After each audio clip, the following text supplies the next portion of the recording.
देखो last class में हम लोगों ने ये फोटो इलेक्ट्रिक इफेक्ट कंप्लीट किया था और इसमें हम लोगों ने देखा था कि कौन कौन से तरीके हैं जिससे कि ये प्रूफ होते हैं कि जो हमारा लाइट है वो पार्टिकल नेचर को ज़्यादा पोजेस करता है। बाद में फिर कुछ चीज़ें और निकल कर क्या है, डी ब्रोगली वेवलेंथ वगैरह जब हम लोग देखेंगे तो उस समय डुअल नेचर के बारे में पता चलेगा।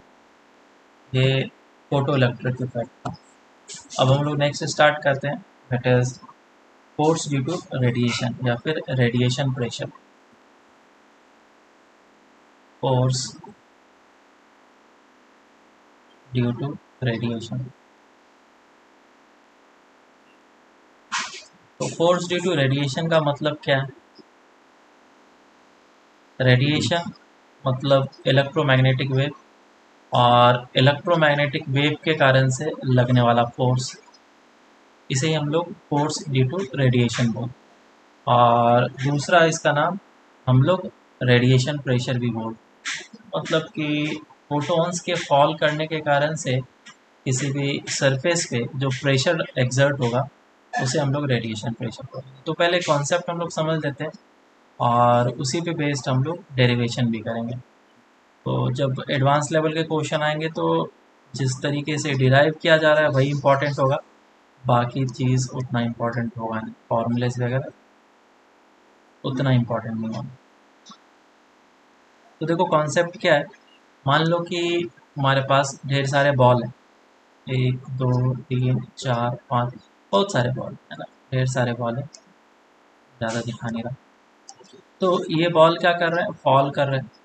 और अगर ये बॉल फॉल करेगा तो नीचे गिरने के बाद इस जो शीट है या फिर जो भी बोर्ड है उसके ऊपर हिट करेगा, और हिट करने के बाद क्या होगा, ये रिबाउंड करेगा। सारे बॉल रिबाउंड करने के कारण से इस कार्डबोर्ड के ऊपर क्या एग्जर्ट होगा, फोर्स एग्जर्ट होगा। आया ना? Yes sir. तो ये यस सर। फोर्स जो एग्जर्ट हो रहा है, अगर हम लोग उसे कैलकुलेट करना चाहते हैं तो कैसे कैलकुलेट किया जा सकता है? फोर्स का इम्पल्स फॉर्मूला है ना। होता है, हाँ इम्पल्स है, तो delta p by delta T ऐसा लिखा जा सकता है, इम्पल्सिव फोर्स यस सर। बराबर। तो फोर्स इस तरीके से हम लोग हाँ निकाल सकते हैं, फिज equals to delta p by delta t. ठीक है, वह डेल्टा पी इज क्या है, चेंज इन मोमेंटम। इसका चेंज इन मोमेंटम, यस वो जो सर। बॉल था जो टक्कर खाया वो आ रहा था तो उसके पास इनिशियल मोमेंटम था, और जब टक्कर खा करके जाने लग गया तो उस समय इसके पास फाइनल मोमेंटम है। तो इन दोनों के बीच में जो मोमेंटम में चेंज आया दैट इज डेल्टा पी, और डेल्टा टी जो टाइम लगा। ठीक है, तो मुझे अगर एफ निकालना है तो एफ निकालने के लिए मुझे निकालना होगा डेल्टा पी। ठीक है, ओके। डेल्टा पी कैसे निकलता है, डेल्टा पी होता है हमारा p final to m minus B. Of p initial. ये इस तरीके से डेल्टा यस पी सर। निकलेगा। अब डेल्टा पी अगर मैं एक बॉल का निकाल लूँ तो इसको मुझे एन बॉल से मल्टीप्लाई करना पड़ेगा। लेट से the number of balls is an, तो उतने बॉल का मोमेंटम में चेंज आया है तो उतना फोर्स एक्सर्ट हो। आया ना, समझ में आ रहा है ये बात? Yes sir. तो बेसिक कॉन्सेप्ट यहीं से है कि मैं डेल्टा पी किसी तरीके से निकाल लूँ और इसका वैल्यू को यहाँ पे पुट कर लूँ तो हमें फोर्स निकल के आ जाएगा। एन का वैल्यू हमें पता होना चाहिए। फोर्स निकला, और फोर्स निकालने के बाद फिर हम लोग प्रेशर निकालेंगे। प्रेशर क्या होता है, force upon area. Force upon area. ठीक है, अच्छा, वह एरिया ऑफ कार्डबोर्ड हो गया। हाँ ये कार्डबोर्ड का जो एरिया है, और एरिया हम लोग उतना ही लेते हैं जिसपे फॉल कर रहा है। ठीक है, फोर्स परपेंडिकुलर। एग्जर्ट बराबर।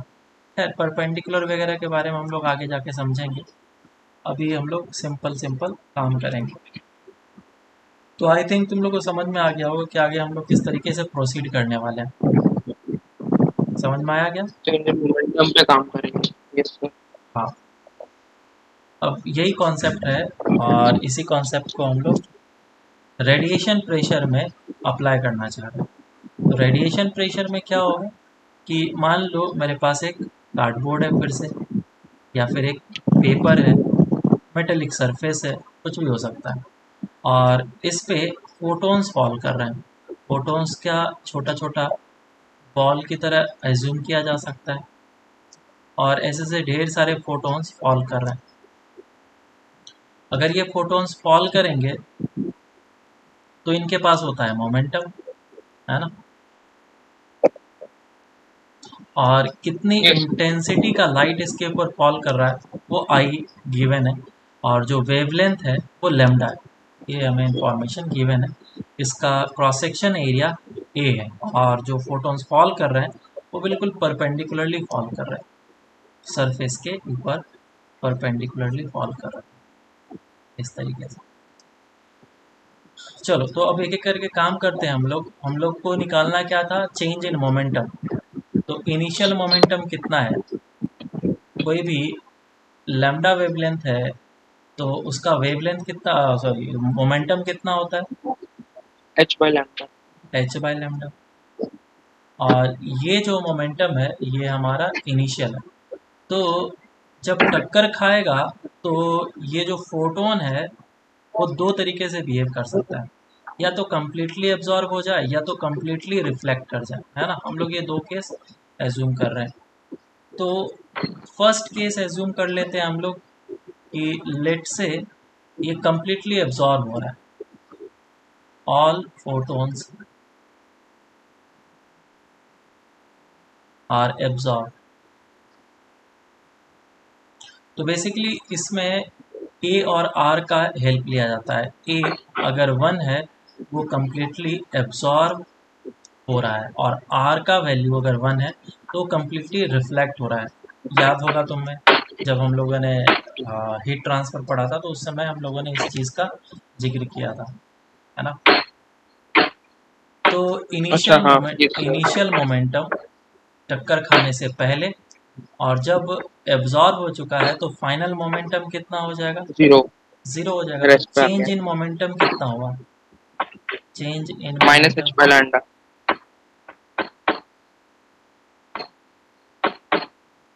तो delta Minus p H by lambda. जो आएगा that will be h by lambda. Negative sign को मैं हटा दे रहा हूँ, बस डायरेक्शन को डिनोट करता है, ठीक है। तो ये हो गया हमारा डेल्टा पी। ये चेंज इन मोमेंटम क्या है, एक फोटोन का, सिंगल फोटोन। लेकिन ऐसे से n नंबर ऑफ फोटोन्स है तो n का वैल्यू हम लोग कैसे निकालेंगे, बोलो कैसे निकलेगा n का value, number of photons. Sir intensity. हाँ, Intensity. Intensity is equals to n times of एक फोटोन का energy Per divided radian. By delta t and delta A per unit time per unit area. तो इधर से हम लोग n का value निकालने का कोशिश करेंगे। तो n इज इक्वल्स टू क्या हो जाएगा, I A T divided by the energy of photon. और एनर्जी ऑफ फोटोन, एक सिंगल फोटोन की एनर्जी कितनी होती है, H C by lambda, Yes sir.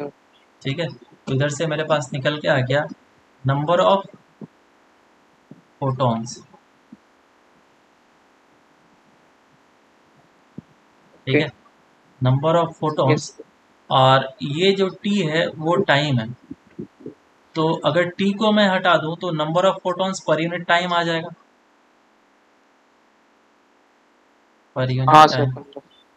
तो नंबर ऑफ Per second कितना फोटॉन्स पर यूनिट टाइम कितना आ जाएगा, I A lambda divided by H c. सही है।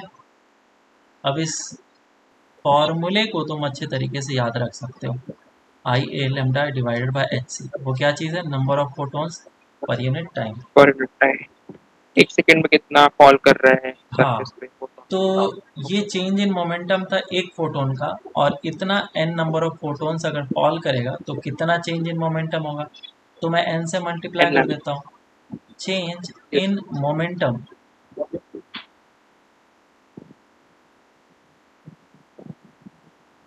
Change in momentum total, total change in momentum.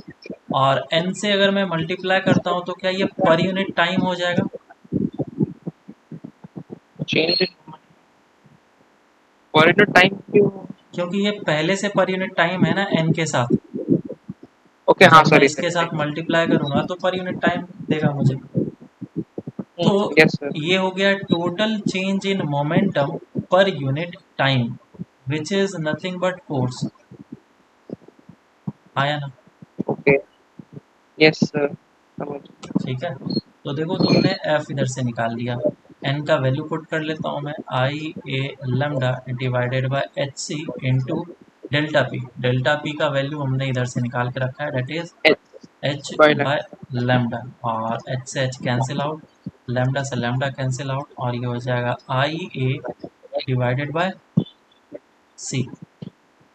So this is force exerted on this metallic plate, और force का direction इस तरफ होगा।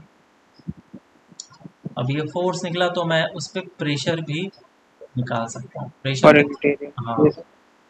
प्रेशर कितना हो जाएगा, pressure is equal I to by force c. Upon area, और फोर्स अपॉन एरिया करेंगे तो ये हो जाएगा आई डिवाइडेड बाय सी।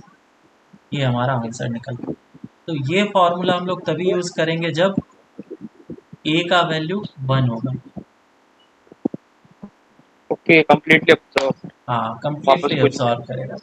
अच्छा, अब कंप्लीटली रिफ्लेक्ट करने का हम लोग काम कर रहे हैं, तो यहाँ पे क्या क्या चेंजेस आने वाले हैं। अगर कंप्लीटली रिफ्लेक्ट करेगा तो चेंजेस इस वाले में फाइनल आएगा, जीरो नहीं होगा। फाइनल मोमेंटम जीरो नहीं होगा, वो जीरो हो नहीं जाएगा होगा। H by lambda. तो चेंज इन मोमेंटम माइनस कितना हो जाएगा, 2h by two lambda. H by lambda. और क्या, yes number of photons unchanged रहेंगे, यस सर। ये सेम रहने वाला है। जस्ट ये वाला टर्म डबल हो जाएगा, ये टर्म डबल हो जाएगा, इनफैक्ट आगे नीचे वाला जो भी टर्म है वो डबल हो जाएगा, है ना। तो केस टू में r इज इक्वल्स टू 1 कर लेता हूँ, और a इज इक्वल्स टू 0, मतलब कम्प्लीटली रिफ्लेक्ट कर रहा है। और कम्प्लीटली रिफ्लेक्ट करने के कारण से जब फोटोन आ रहा था और जब फोटोन टक्कर खा करके जा रहा है, तो उन दोनों समय जो मोमेंटम होगा वो एच बाय लेमडा एच ही बाय। होगा। ठीक है, तो change in momentum yes zero नहीं होगा, इस बात का ध्यान रखेंगे। Fine 2h by lambda is a vector lambda. Quantity. ये चेंज इन मोमेंटम हुआ, एन का वैल्यू हमारा उतना ही रहेगा, number of photons per unit time. कितना बताया था, I A lambda divided by h, और फिर total change in momentum per unit time हम लोग का निकल गया था, n delta p divide by delta t. और ये चीज़ डेल्टा टी लिखने का ज़रूरत नहीं, कि ये एन डेल्टा टी एक ही साथ, I A lambda divide by H C, और डेल्टा पी का value 2h by lambda. H से एच जाएगा, लेमडा से लेमडा जाएगा, और इधर से हमारे पास फोर्स आ जाएगा जो कि इसके ऊपर एक्सर्ट हो रहा है। और एफ का वैल्यू कितना है, two two I I A by. A by c. तो रेडिएशन प्रेशर आ जाएगा, जो आई प्रेशर हाँ two I by. Yes sir. 2I/c। तो हम लोग इसे याद रखेंगे, 2I/c। अब नेक्स्ट केस जो होता है वो ये होता है कि लेट से कि थोड़ा सा रिफ्लेक्ट किया है और थोड़ा सा एब्जॉर्ब हुआ है। ठीक है, okay. a is not equals to 0, let's say a is equals to 1/3, and remaining जो है, कोएफिशिएंट ऑफ हाँ, रेसिप्रोसिटी। रिमेनिंग रिफ्लेक्ट करेगा, बराबर है, यस। क्योंकि a प्लस आर का वैल्यू क्या होना चाहिए, 1 होना चाहिए। हाँ, ठीक है, ट्रांसमिट तो होगा। हाँ, यस। तो a का वैल्यू 1 माइनस ऑफ आर होगा, एंड आर में ही रहने देता हूँ। ठीक है, तो कितना फ्रैक्शन रिफ्लेक्ट कर गया है आर, और कितना फ्रैक्शन एब्जॉर्ब कर गया है, 1 माइनस ऑफ आर, है ना। यस तो सर। इसके क्रॉसपॉन्डिंग चेंज इन मोमेंटम दो होगा, दो डिफरेंट होगा।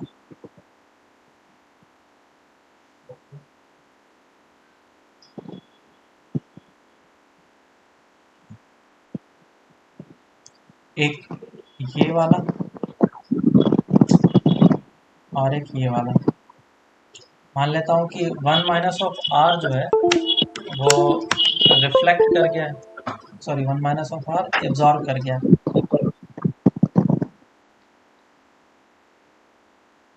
और रिफ्लेक्ट बाकी कर गया है यस आर। तो इसमें चेंज इन मोमेंटम कितना हुआ था? Sir, I A by sorry H by lambda. H by lambda. और इसमें चेंज इन मोमेंटम कितना हुआ था? H two by H by lambda. Lambda. तो इसके नंबर ऑफ फोटॉन्स कितने हैं जो कि एब्जॉर्ब हुए? कितने नंबर ऑफ फोटॉन्स हैं? तो total number of photons n था, उसको अगर मैं 1 माइनस ऑफ r से मल्टीप्लाई कर दूं तो ये नंबर ऑफ फोटॉन्स निकल के आ जाएंगे कौन से? जो एब्जॉर्ब हुए। हाँ, और फ्रैक्शन। हाँ, यस रिफ्लेक्ट कितने होंगे फिर? r into n. और n का वैल्यू क्या था? Total number of photons per unit time, I A lambda by H c. ठीक है ना? समझ में आ रहा है कि नहीं? Yes sir. तो हाँ total sir. Number of photons का चेंज इन मोमेंटम कितना हुआ? ये एब्जॉर्ब होने के कारण से फोर्स एक्सर्ट हो रहा है ना? और ये रिफ्लेक्ट होने के कारण से फोर्स एक्सर्ट हो रहा है। तो ये कितना हो जाएगा? एन का वैल्यू पुट कर लेते हैं, आर एज इट इज रहने दो, और एन का value I A lambda divided by H C, और डेल्टा पी रिफ्लेक्टेड वाला which is 2h by lambda. तो h h cancel out, lambda lambda cancel out, हर एक चीज़ वैसा ही होगा, बस आर आ जाएगा सामने, है ना? और इसमें क्या यस आ सर। जाएगा? फोर्स। 1 माइनस बस एक आर। फैक्टर सामने आ जाएगा, 1 माइनस ऑफ आर, और I A by c as it is रहेगा। अब इसके ऊपर दो फोर्सेस एक्सर्ट हो रहे हैं, एक एब्जॉर्ब होने वाले के कारण से और एक रिफ्लेक्ट होने वाले के कारण से, और दोनों का डायरेक्शन सेम यस है, तो उन दोनों को ऐड कर लेते हैं। तो प्रेशर क्या हो जाएगा? Is equals to force upon area. Net force upon medium. Yes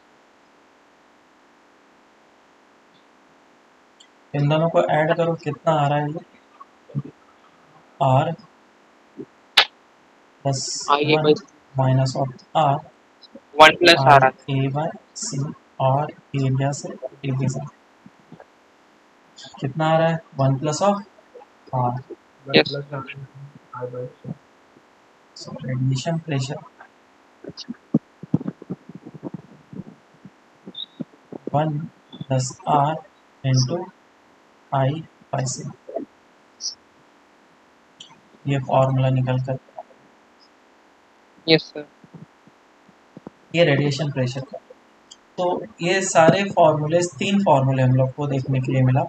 अगर ए इज इक्वल्स टू 1 है, अगर आर इज इक्वल्स टू 1, और अगर A is equals to 1 minus of r है, तो इंटेंसिटी सॉरी रेडिएशन प्रेशर का जो फॉर्मूला होगा वो कितना बनेगा 1 वाले के लिए?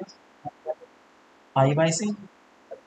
और इसके लिए कितना ओके होगा? फिर 2 I 2 by r c. By 2 I by c और इसके लिए कितना हो जाएगा? 1 1 plus r by plus r I by c. ठीक है, ये फॉर्मूला तुम्हें यस सर। याद रखना है। लास्ट वाला जनरल हो गया ना। यस सर, वही याद रख। हाँ, लास्ट वाला जनरल फॉर्मूला। तो ये तुम्हें तब यूज करना है जब theta is equals to 0 degree है, परपेंडिकुलरली फॉल कर रहा है। थीटा 90 डिग्री है या 0 डिग्री है? देखो, एंगल ऑफ इंसिडेंस के बारे में हम लोग बात करेंगे ना, तो नॉर्मल से एंगल ऑफ इंसिडेंस होता है, तो थीटा क्या हो गया? 0 डिग्री। लेकिन अगर थीटा 0 ना होकर के सिर्फ थीटा है, तो ये सारे फॉर्मूलेज बस थोड़ा सा चेंज हो कॉस जाता है, स्लाइटली चेंज हो, की जगह पे कॉस क्या theta. I by c cos square theta होता है। ठीक है, ओए I by c cos square theta. और इसमें भी 1 plus of r I by c cos square theta. ठीक है क्या? हाँ सर। याद नहीं आ रहा? सर सर ये ऐसा पढ़ाया नहीं था, हम लोग को याद क्या रहेगा, इतना नहीं पढ़ा है। हाँ, हमको बस फॉर्मूला बता दिया था। हम लोग को बस दो ही चीज बताया था, दो केस। ये फर्स्ट वाला फॉर्मूला ही बता दिया, 2i/c और i/c, इतना नहीं बताया हाँ, था ना। फॉर्मूला ही बताया था। अच्छा, सर एक ये याद रखना फिर। इसका डेरिवेशन भी है थीटा वाले के लिए। मैं एक डेरिवेशन कराता हूँ ताकि तुम पता चले ऑब्लिक इंसिडेंस से क्या होता है। ठीक है? ये जो नीचे वाला टर्म है इसे हम लोग ऑब्लिक इंसिडेंस बोलते हैं। Yes sir.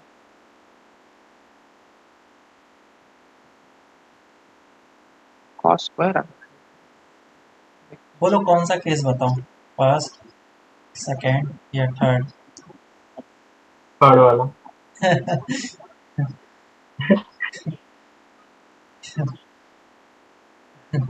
थर्ड वाले में दोनों केस आ जाता है। हाँ, इसलिए तो हाँ, सर फर्स्ट वाला बताओ सर, अगर चाहिए तो। ठीक है, जो कम लेंदी है वो बता देते हैं।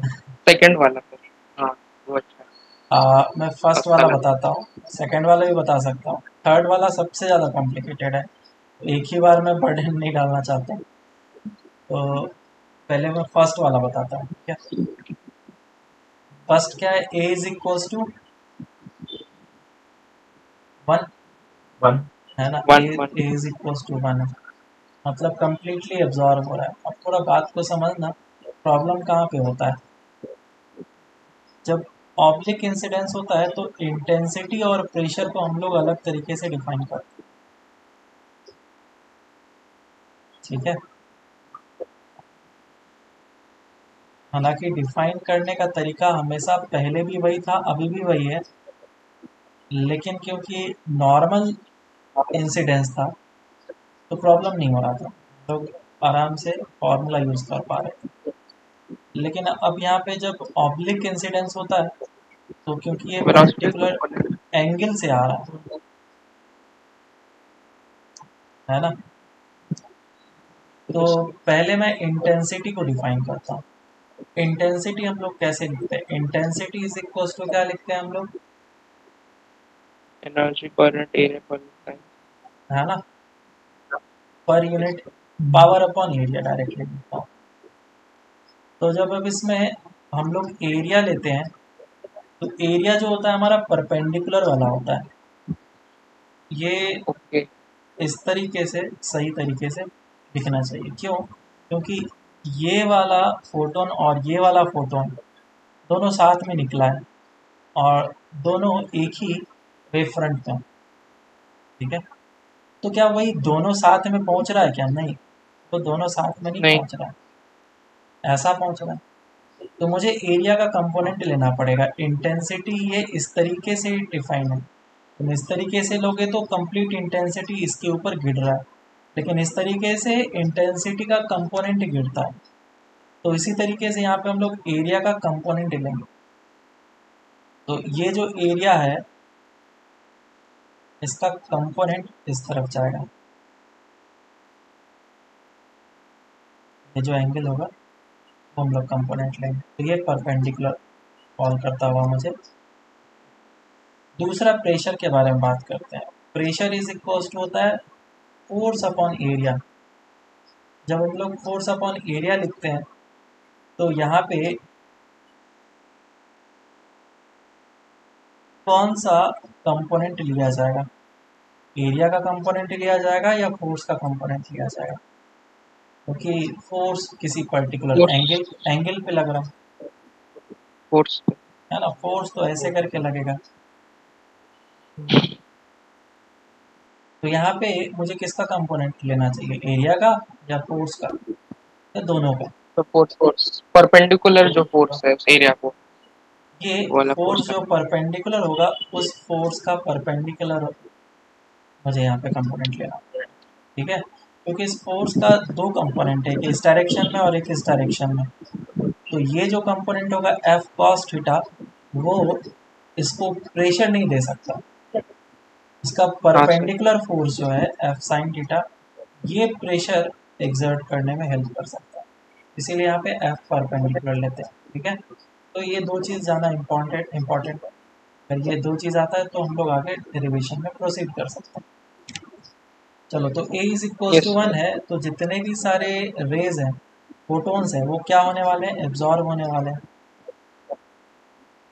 अब बात को समझना, थीटा एंगल पे ये फॉल हो रहा है और ये फोटोन्स एब्जॉर्ब होने वाले हैं, तो चेंज इन मोमेंटम का डायरेक्शन किधर बनेगा? ऊपर वाला सर, ये वाला तो वैसे का वैसे ही रहेगा, पैरेलल वाला जो अब मुझे चेंज इसको इन है। मोमेंटम का डायरेक्शन भी देखना पड़ेगा, क्यों? क्योंकि उससे हमें फोर्स का डायरेक्शन पता चलेगा। बराबर, तो चेंज इन मोमेंटम पहले हम लोग देख लेते हैं। इनिशियल मोमेंटम क्या था? एच बाय लैम्डा, वो इस डायरेक्शन में जा रहा था। फाइनल मोमेंटम कितना? Yes sir. जीरो, कहीं नहीं जा रहा। तो चेंज इन मोमेंटम कितना हो जाएगा? मैग्नीट्यूड में एच बाय लैम्डा ही होगा, लेकिन डायरेक्शन जो फोर्स का होगा वो किधर होगा? इधर होगा। आया ना? फोर्स इस डायरेक्शन में एग्जर्ट होगा। मेरी बात समझ में आई या नहीं आई? ऐसे एग्जर्ट होगा सर, हाँ। और उसका मतलब फील करो कि सर तुमने एक बॉल को फेंका इस डायरेक्शन में, और बॉल आकर के किसी ने पकड़ लिया, तो ये बॉल किधर फोर्स लगाएगा? इधर फोर्स लगाएगा ना। फील करो, ओके। यस हाँ सर। ये यस डायरेक्ट नीचे फोर्स तो नहीं लगा सकता ना, वो फोर्स इधर इधर लगाएगा। तो इसके इम्पैक्ट के कारण से, लेट से कि अगर एक कार होता है यहाँ पे, तो ये बॉल अचानक से अगर चिपकता है तो इस कार को दो डायरेक्शन में इम्पल्स मिलता है, किस डायरेक्शन में और एक इस डायरेक्शन में, जिसके कारण से दोनों डायरेक्शन में इसके पास वेलोसिटी आने के चांसेस। समझ में आया आप? Yes sir. यस हाँ तो जो फोर्स एक्सर्ट हुआ वो इस डायरेक्शन में एक्सर्ट हुआ, ठीक है, और ये डेल्टा पी के कारण से हुआ इम्पल्स। तो मैं एन का वैल्यू तो जानता ही हूँ, तो एन नंबर ऑफ फोटोन्स है पर यूनिट टाइम, कितना है? आई A lambda by H C, ये नंबर ऑफ फोटोन्स पर यूनिट टाइम है। और ये अगर पर यूनिट टाइम है, तो अब अगर मैं इसको एन से मल्टीप्लाई कर लूँगा तो चेंज इन मोमेंटम आ जाएगा डेल्टा पी टोटल, और total change in momentum per unit time होगा। तो क्या निकलेगा? Force. Yes sir. I A lambda divided by H c. हाँ, अब देखो यहीं पे मैंने एक गलती किया, मिस्टेक। इस जगह पे जो इंटेंसिटी है ऑब्लिक है,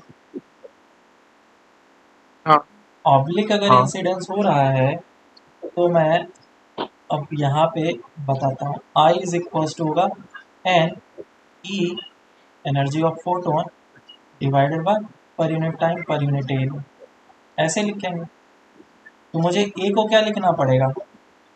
ए cos theta, A cos theta. है ना?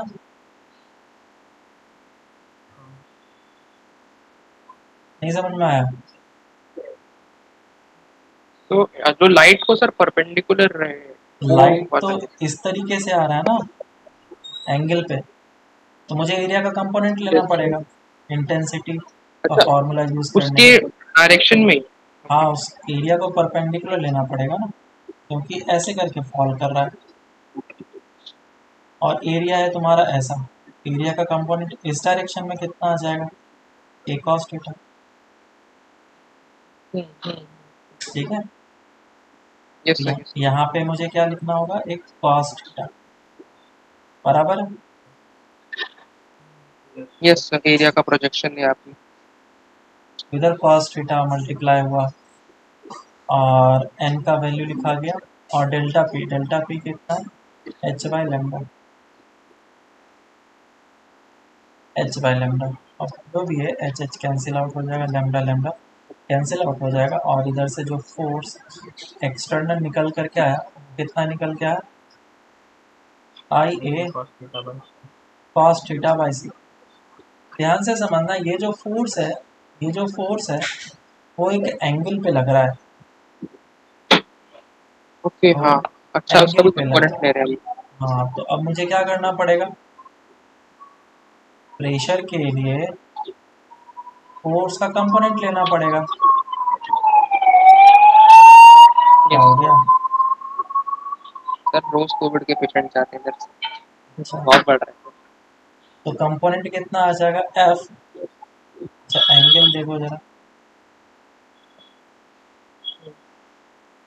ये एंगल इधर थीटा होगा ना, ये वाला थीटा एंगल, ठीक है। ये हो जाएगा एफ कॉस थीटा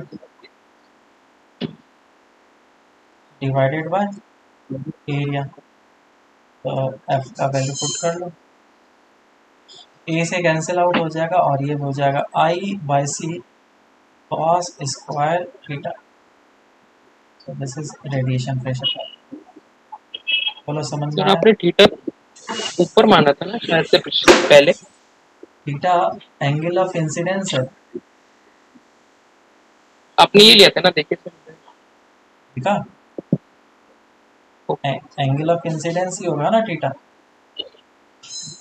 वही यस सर। थीटा मैंने यहाँ पे लिया है, ये वाला थीटा। यस मतलब देखो, ये जो फॉर्मूला है, ये फॉर्मूला हम लोगों ने कॉस स्क्वायर थीटा लगा करके यूज़ किया, जिसमें कि theta is angle of incidence.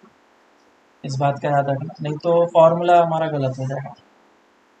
और जब एफ एक्सटर्नल यूज होता है तो एफ एक्सटर्नल के केस में एक ही कॉस थीटा आता है, दो नहीं आता, है ना। लेकिन यही केस अगर हम लोग r इज इक्वल टू 1 के लिए करते हैं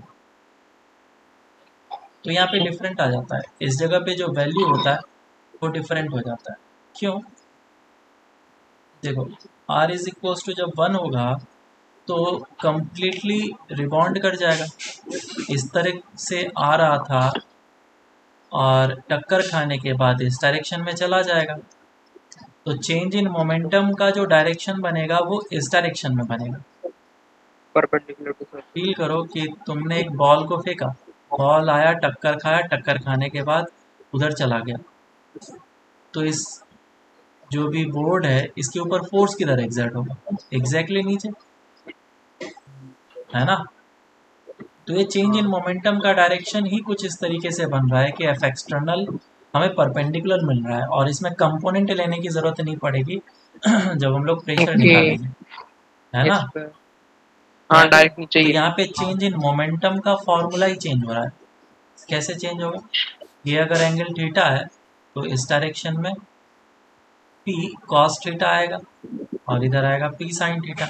तो p sin थीटा अनचेंज रहेगा, सिर्फ p cos थीटा चेंज होगा। ये हो जाएगा 2p cos theta where p is h by lambda. ये चीज समझ में आया कि नहीं? Change in momentum.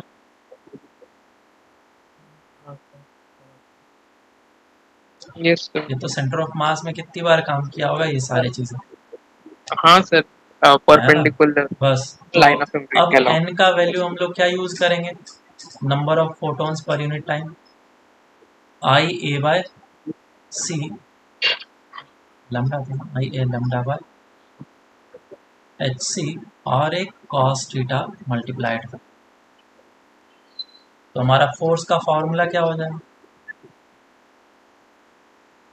Force is equal to n multiply कर लो, डेल्टा पी मल्टीप्लाई कर लो, I A lambda by H c into cos theta into 2h by lambda into cos theta. आया ना?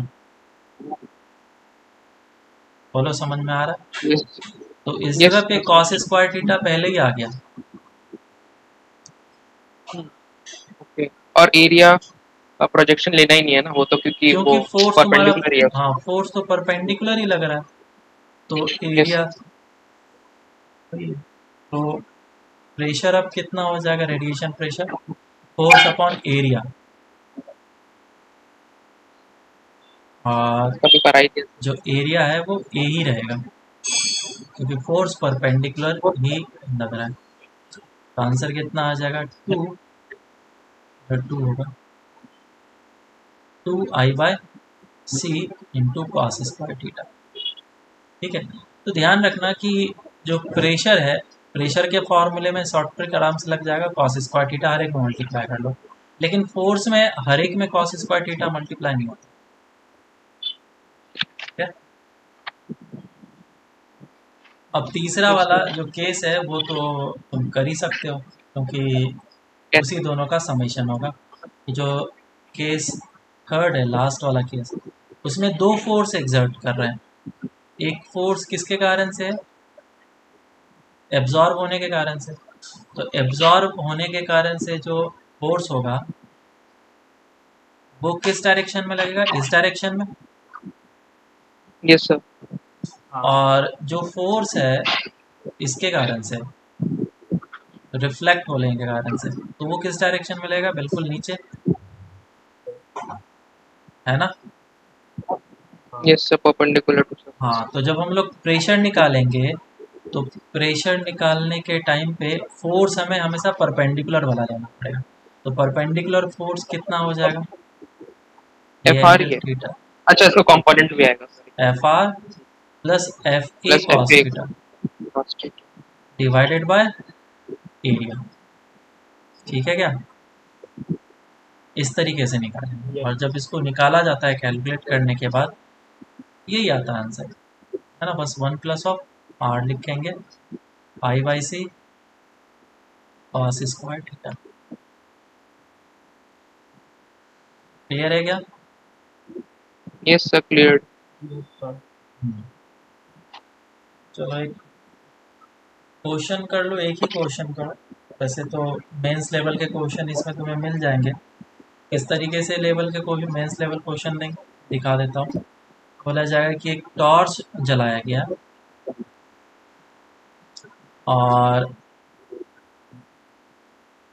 टॉर्च का इंटेंसिटी जो था वो आई था, और जो वेवलेंथ ऑफ लाइट यूज किया गया है वो लेमडा है, रेड के लिए।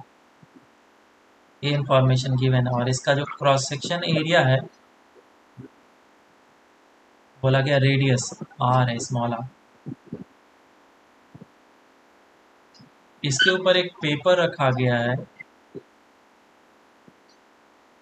एक स्क्वायर है ए और ए।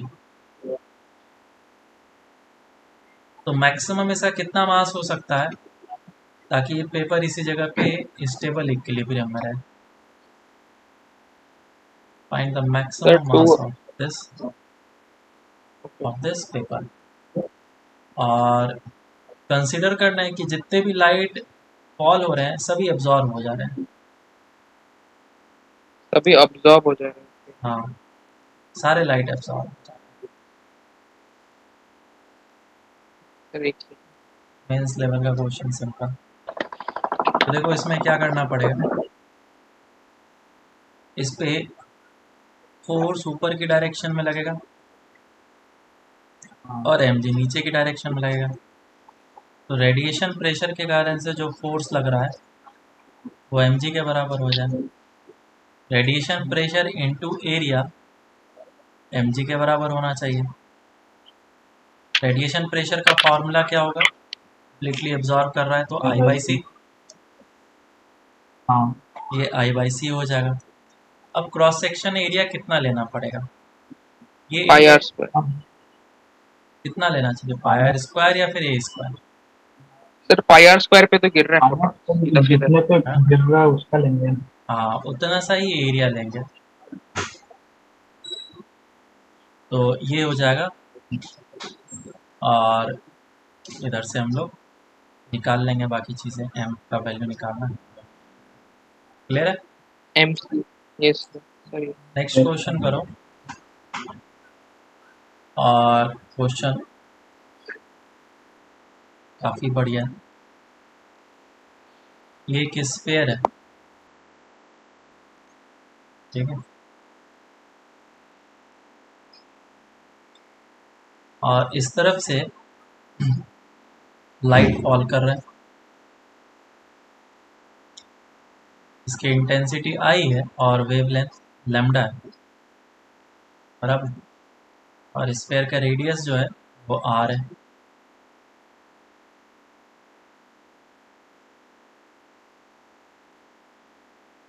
तो बोला गया इसके कारण से कितना फोर्स एक्सर्ट होगा इसके ऊपर। Find the force exerted on the sphere due to the radiation.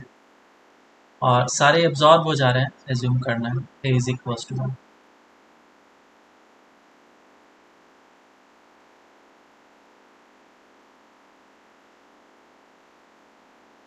समझ में आया? सर क्या निकालना है फोर्स? फोर्स सर निकालना। Projected area pi are square पे लेंगे ना, बस वो सरफेस टेंशन जैसे शायद से करो एक बार फिर बताता हूँ। फिर डेरिवेशन बताओ। डेरिवेशन करा दो। हाँ हाँ। सर। शॉर्ट ट्रिक तो काफ़ी आसान है, वो बता देता हूँ मैं डायरेक्टली। आंसर जैसे कि ए इज इक्वल्स टू 1 है तो पूरा का पूरा एब्जॉर्ब कर रहा है। Radiation pressure A is equals to 1 वाले के लिए लो, multiplied by the projected area. ठीक है, बहुत जगह पे बताया जाएगा, सिंपल सा इसका आंसर है। सर ऐसा ही है कुछ वर्टिकल कंपोनेंट कैंसिल आउट हो रहता है फोर्स के क्या साथ। तो इसका जो भी इंटीग्रेशन फोर्स कुछ है इस तरीके से आता है कि इंटीग्रेशन प्रोजेक्टेड एरिया के फॉर्म में आ जाता है आंसर, और कोई बात नहीं। ठीक है, तो मतलब वो सरफेस टेंशन वाला लॉजिक है क्या? मैं वो पूछ रहा था, तो जो हम लोग यूज करते थे।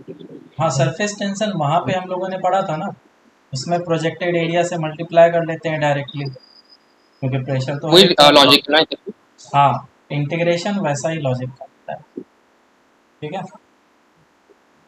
अब देखो, ओके। अब इसका अगर डेरिवेशन देखना है तो ध्यान से समझना पड़ेगा तुम्हें।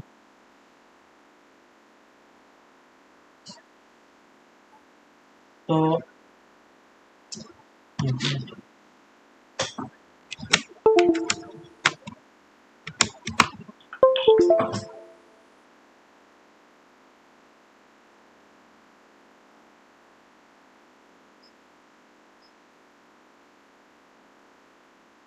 ये स्फीयर है, ठीक है,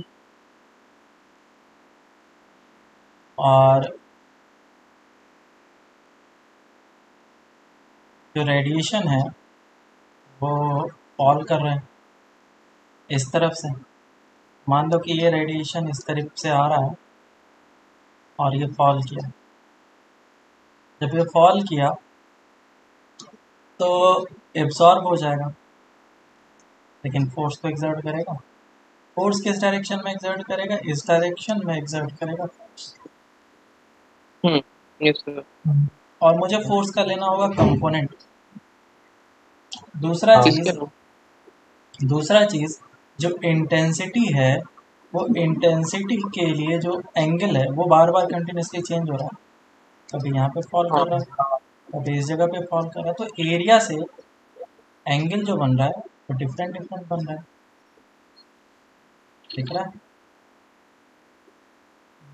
यस। ठीक।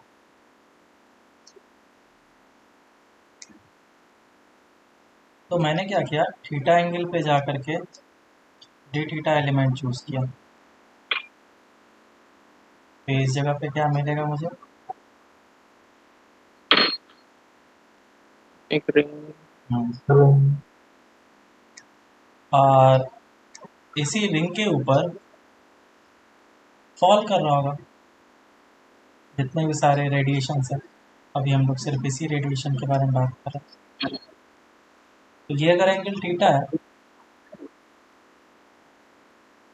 फोर्स का कंपोनेंट के बारे में तो हम लोग बाद में देखेंगे, पहले एरिया के बारे में देखें।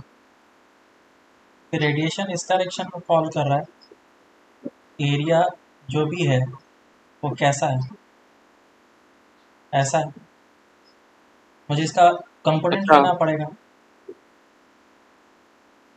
ये वाला एरिया है ना, ऐसा। और इसका तो छोटा सा कंपोनेंट लेंगे एरिया कितना है, छोटा सा एरिया पहले तो ये देखो। टैंजेंट। मान वही लो कि ये पूरा का पूरा कैपिटल आर है, तो ये आर साइन थीटा है ना, okay which is small r. तो जगह 2 pi r into d r which is r d T.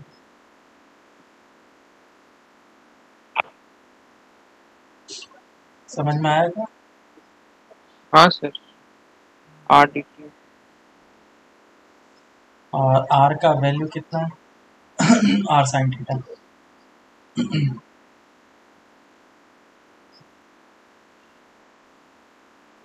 हो जाएगा pi are square sine theta d theta.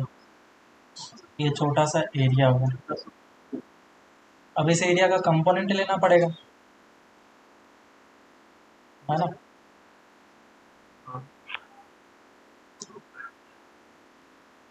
बोलो कंपोनेंट कितना होगा। ये एंगल थीटा है, ये एंगल थीटा, ये 90 माइनस थीटा और ये एंगल थीटा। ये जो भी कम एरिया है इस डायरेक्शन में ए कॉस थीटा आएगा। ए कॉस थीटा आ जाएगा।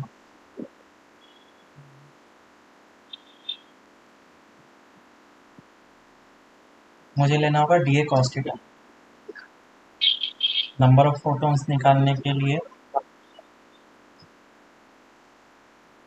I is equals to n EP divided by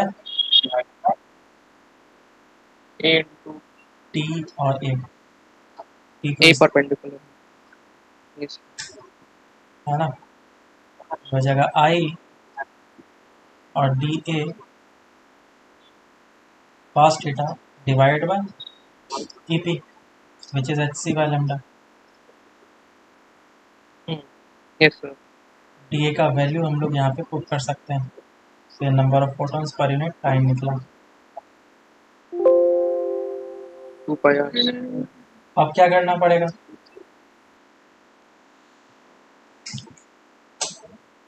याद करो मोटिव क्या था हमारा, फोर्स निकालना।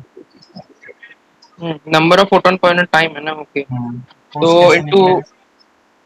मोमेंटम से मल्टीप्लाई हाँ, तो मोमेंटम में चेंज कितना होगा, मोमेंटम में चेंज कितना एच बाय लैम्डा। अब्जॉर्ब हाँ अब्जॉर्ब हो रहा है yes final 0 I into d A cos theta lambda divided by H c into h by lambda. Yes हो जाएगा I d A cos theta divide by c. ये छोटा सा force निकला हमारा, डीएफ है ना। और ये डी एफ फोर्स जो है वो इस पे इस डायरेक्शन में एक्सर्ट हो रहा है, लेकिन फोर्स तो मुझे इस डायरेक्शन में लेना पड़ेगा, है ना। है इसका भी स्प्लिट करना पड़ेगा। इस फोर्स का दो कंपोनेंट होगा। फोर्स अगर देखें, ये जो फोर्स है इस डायरेक्शन में लग रहा है और इस तरफ आ जाएगा pressure. Pressure is equal to क्या हो जाता है, force upon area, force upon area बराबर। तो बस यही तक काम का है। ये अगर तुम्हारा निकल गया उसके बाद फिर इंटीग्रेशन ही बचता है। फोर्स जो है तुम्हारा वो इस डायरेक्शन में लग रहा है और हर एक के कारण से फोर्स ऐसे ही लगेगा।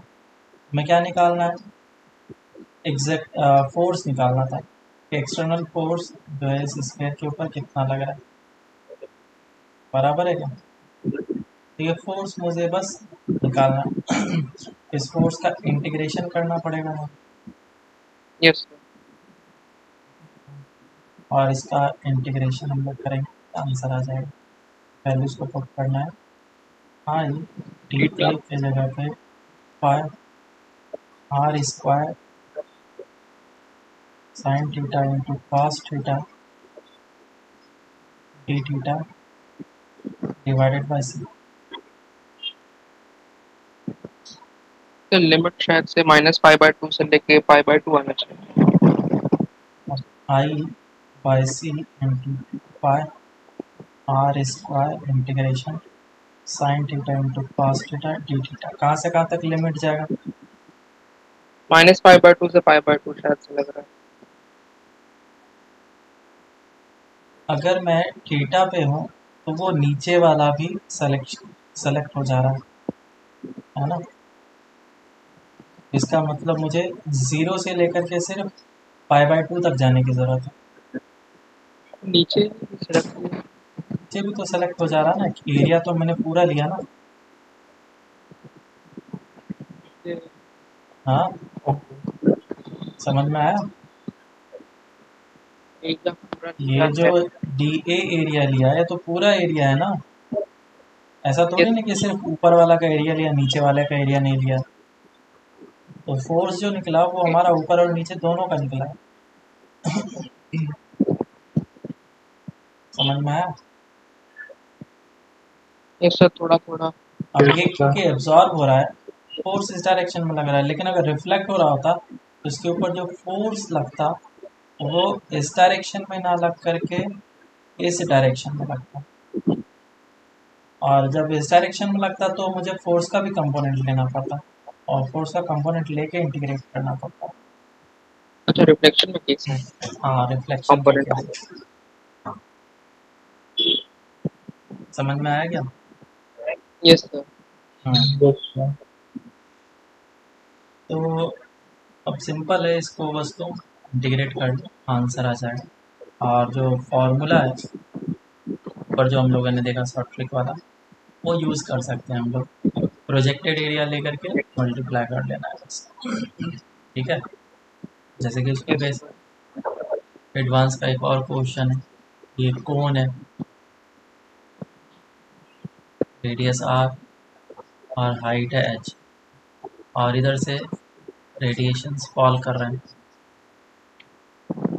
कंप्लीटली एब्जॉर्ब कर जा रहे हैं, सभी एब्जॉर्ब कर जा रहे हैं। बताओ कितना लगेगा इसके ऊपर फोर्स, इंटेंसिटी आएगी। प्रोजेक्टेड एरिया का ट्रायंगल होगा। एक सेकंड।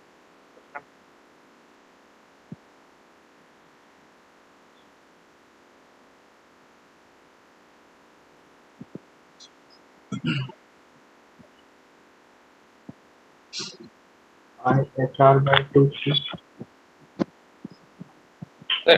IHR/c ट्रायंगल होगा प्रोजेक्टेड एरिया।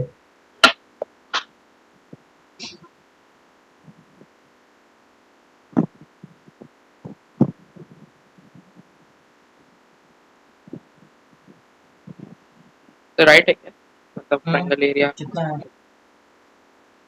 तो प्रोजेक्टेड एरिया का ट्रायंगल का लिया, हाँ, मतलब बेस प्रोजेक्टेड 2 एरिया और जो होगा, हाइट है। हाँ, बेस हो जाएगा 2r और हाइट हो जाएगा h। इसका projected area half base into height, half base into height, और रेडिएशन प्रेशर I/c। ठीक है, यस सर। यस सिंपल सा आंसर। सर कहीं फेल नहीं होता ना ये प्रोजेक्टेड एरिया 3D में। नहीं नहीं, 3D इस जो कॉन्सेप्ट है उस कॉन्सेप्ट के ऊपर क्वेश्चंस होंगे तो फेल नहीं होंगे। चलो अब आगे चलते हैं हम लोग। डी ब्रोगली वेवलेंथ,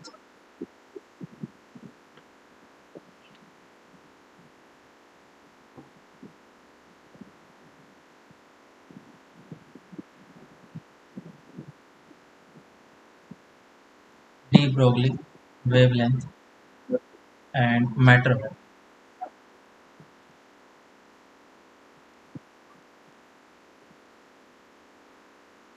पढ़ा होगा इसके बारे में, हाँ थोड़ा बहुत याद है। बोलो डी ब्रोगली वेवलेंथ क्या है। h/p।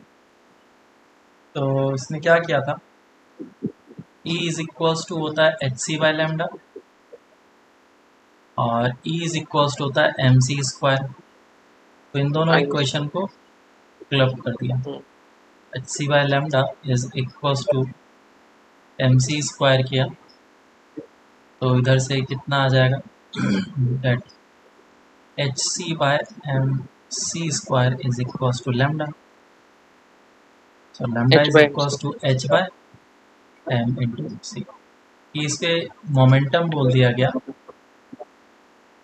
Lambda is equals to h by t, और इसे बोला गया डी ब्रॉगली वेवलेंथ।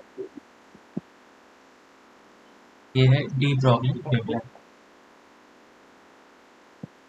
तो मतलब क्या सोच के इक्वेट किया, मतलब आइंस्टाइन ने दिया था मास एनर्जी इंटरकन्वर्टेबल है, पार्टिकल नेचर और जो वेव नेचर है उन दोनों को कंबाइन करने का प्रयास किया। तो मास नेचर, अच्छा वही पार्टिकल नेचर और वेव नेचर, अच्छा हाँ। तो देखो इससे उसने क्या बताने की कोशिश किया, वेव मैटर वेव के बारे में क्या बताने की कोशिश किया कि कोई भी जो पार्टिकल होगा वो वेव तभी बन सकता है अगर उसका साइज काफ़ी ज़्यादा छोटा है और उसे काफ़ी स्पीड में मूव कराया जा रहा है। ठीक है, जैसे कि इलेक्ट्रॉन, इसका साइज जो है काफ़ी ज़्यादा छोटा है और जो रिवॉल्यूशन करता है न्यूक्लियस के चारों ओर वो काफ़ी ज़्यादा स्पीड में करता है। बराबर। तो साइज से क्या करना है, मतलब ऐसा मास से? साइज, हाँ, साइज बहुत ही इम्पोर्टेंट है। देखो कोई भी पार्टिकल का साइज इस बात को डिटरमाइन करेगा कि वो किस तरफ ज़्यादा वो है,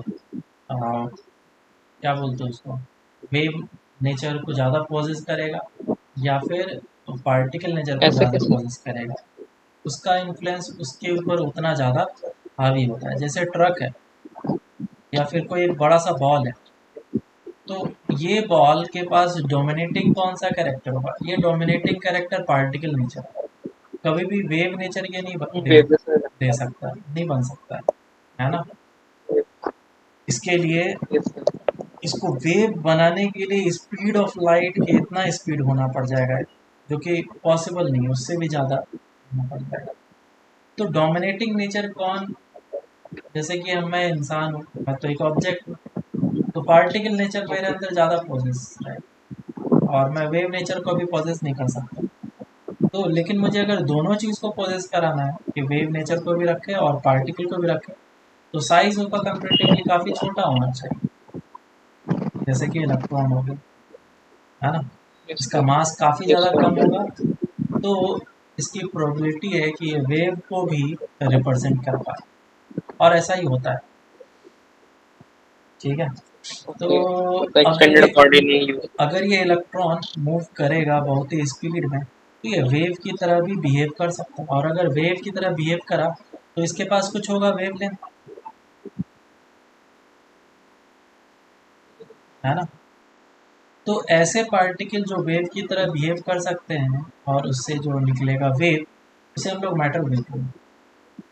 ठीक है, और इसका वेवलेंथ कितना होगा फिर, अगर ये इलेक्ट्रॉन मूव कर रहा है वी वेलोसिटी से और ये वेव की तरह ट्रीट कर रहा है, उसका वेवलेंथ कुछ ना कुछ तो होना चाहिए।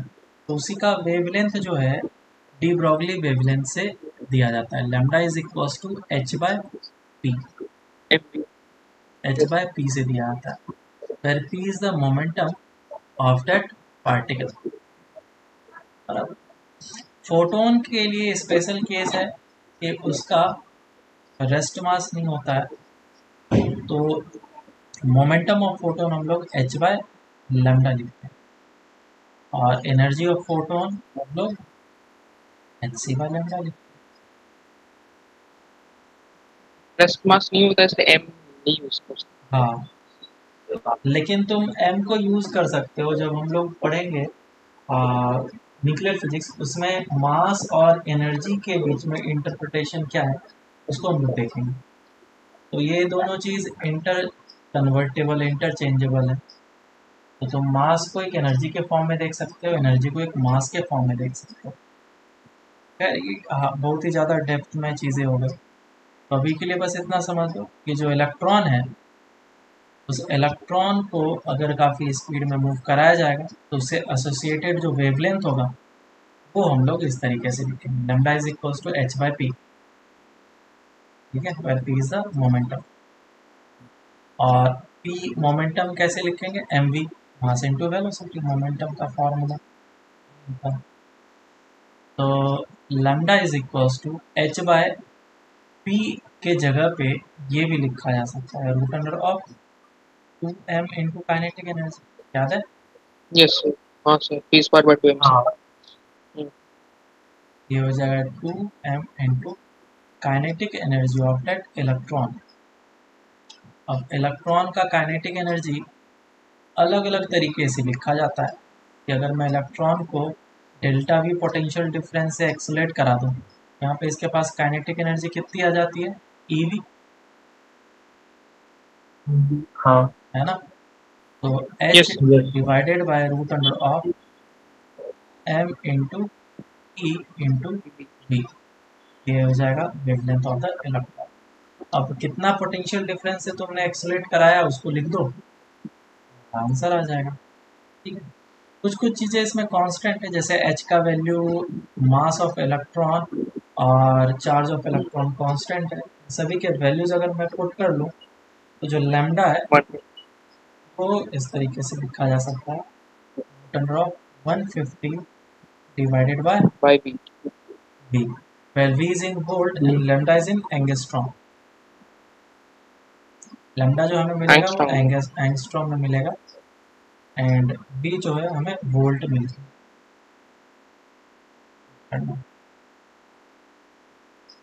ठीक है, तो ये है मैटर वेव। और ये लैम्डा जो है हम लोग किसी और के लिए भी लिख सकते हैं, ज़रूरी नहीं कि इलेक्ट्रॉन, प्रोटॉन के लिए भी लिख सकते हैं, बस सारे वैल्यूज प्रोटॉन का लिखना पड़ेगा। इवन गैसेस मॉलिक्यूल्स के लिए भी लिख सकते हैं, बस काइनेटिक एनर्जी गैसेस मॉलिक्यूल का हम लोग थोड़ा अलग तरीके से लिखें। क्या हो जाएगा, lambda is equals to h by root under of 2m into kinetic energy. एक मॉलिक्यूल का काइनेटिक एनर्जी कितना हो जाएगा, 3/2 kT। गैस का तो हाँ 3/2।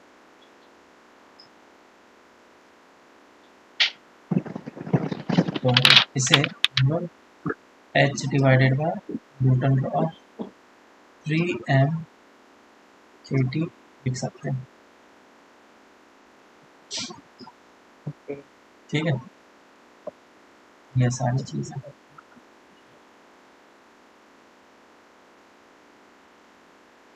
बेसिक सा चीज़ है, इसको किसी भी क्वेश्चन में यूज़ किया जा सकता है। चलो अब आगे चलते हैं हम लोग। अब हम लोग एटॉमिक मॉडल्स वगैरह पे आते हैं कि जो एटम्स है उसका मॉडल जब हम लोग बनाने की कोशिश कर रहे थे तो उस समय क्या क्या हुआ था और कौन कौन से मॉडल्स हमारे सामने आए। बेसिक सा चीज़ है, बताओ तुम ही लोग पहले। तो पहले तो आया था वो plum floating model, J Thomson model, हाँ, है फिर ना? रुदरफोर्ड, फिर बोर्स और जे थॉमसन नहीं मॉडल। यस सर, तो जे थॉमसन प्लम मॉडल में क्या बताया गया, प्लंक पुडिंग मॉडल, बराबर। क्यों फेल हो गया था, उसने क्या बताया था, ये पूरा का पूरा अजीब ही बताया था। न्यूक्लियस है, चार्ज है ना, तरबूजा है, तरबूजा।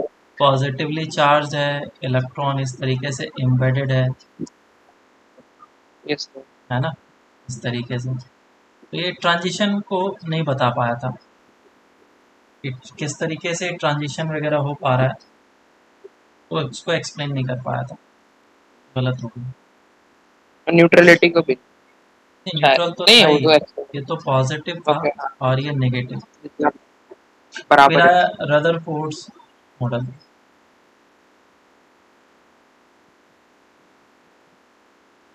ये थोड़ा अच्छा था। बोलो इसने क्या बोला रदरफोर्ड्स मॉडल में। सर उन्होंने थोड़ा सा शेप बताया, न्यूक्लियस वो सब के बारे में बताया। इन्होंने एक्चुअली में एक्सपेरिमेंट किया और हाँ, गोल्ड वो फॉइल। बॉम्बार्डिंग एक्सपेरिमेंट था ना, गोल्ड फॉइल के यस, ऊपर अल्फा पार्टिकल्स को अल्फा बॉम्बार्ड किया और फिर डिटेक्ट किया कि किस किस जगह पे अल्फा पार्टिकल्स आ रहे हैं। तो उन्होंने बताया कि ऑब्जर्व किया, उन्होंने एक्सपेरिमेंट किया, एक्सपेरिमेंट करने के बाद उन्हें कुछ ऑब्जर्वेशंस मिले और ऑब्जर्वेशंस में ये देखा कि बहुत ही कम अल्फा पार्टिकल थे जो कि 180 डिग्री से रिबॉन्ड किए। ज़्यादातर अल्फा पार्टिकल्स डेविएट कर गए और कुछ अनडेविएटेड निकल गए। इससे बहुत सारी बातें पता चलती है। पहला चीज़ तो ये कि जो न्यूक्लियस का मोस्ट ऑफ द स्पेस है वो खाली है, सॉरी एटम का, जो एटम का मोस्ट ऑफ द स्पेस है वो वैकेंट है, और एग्जैक्टली सेंटर पे ही पॉजिटिव चार्ज है जिसको न्यूक्लियस बोला गया।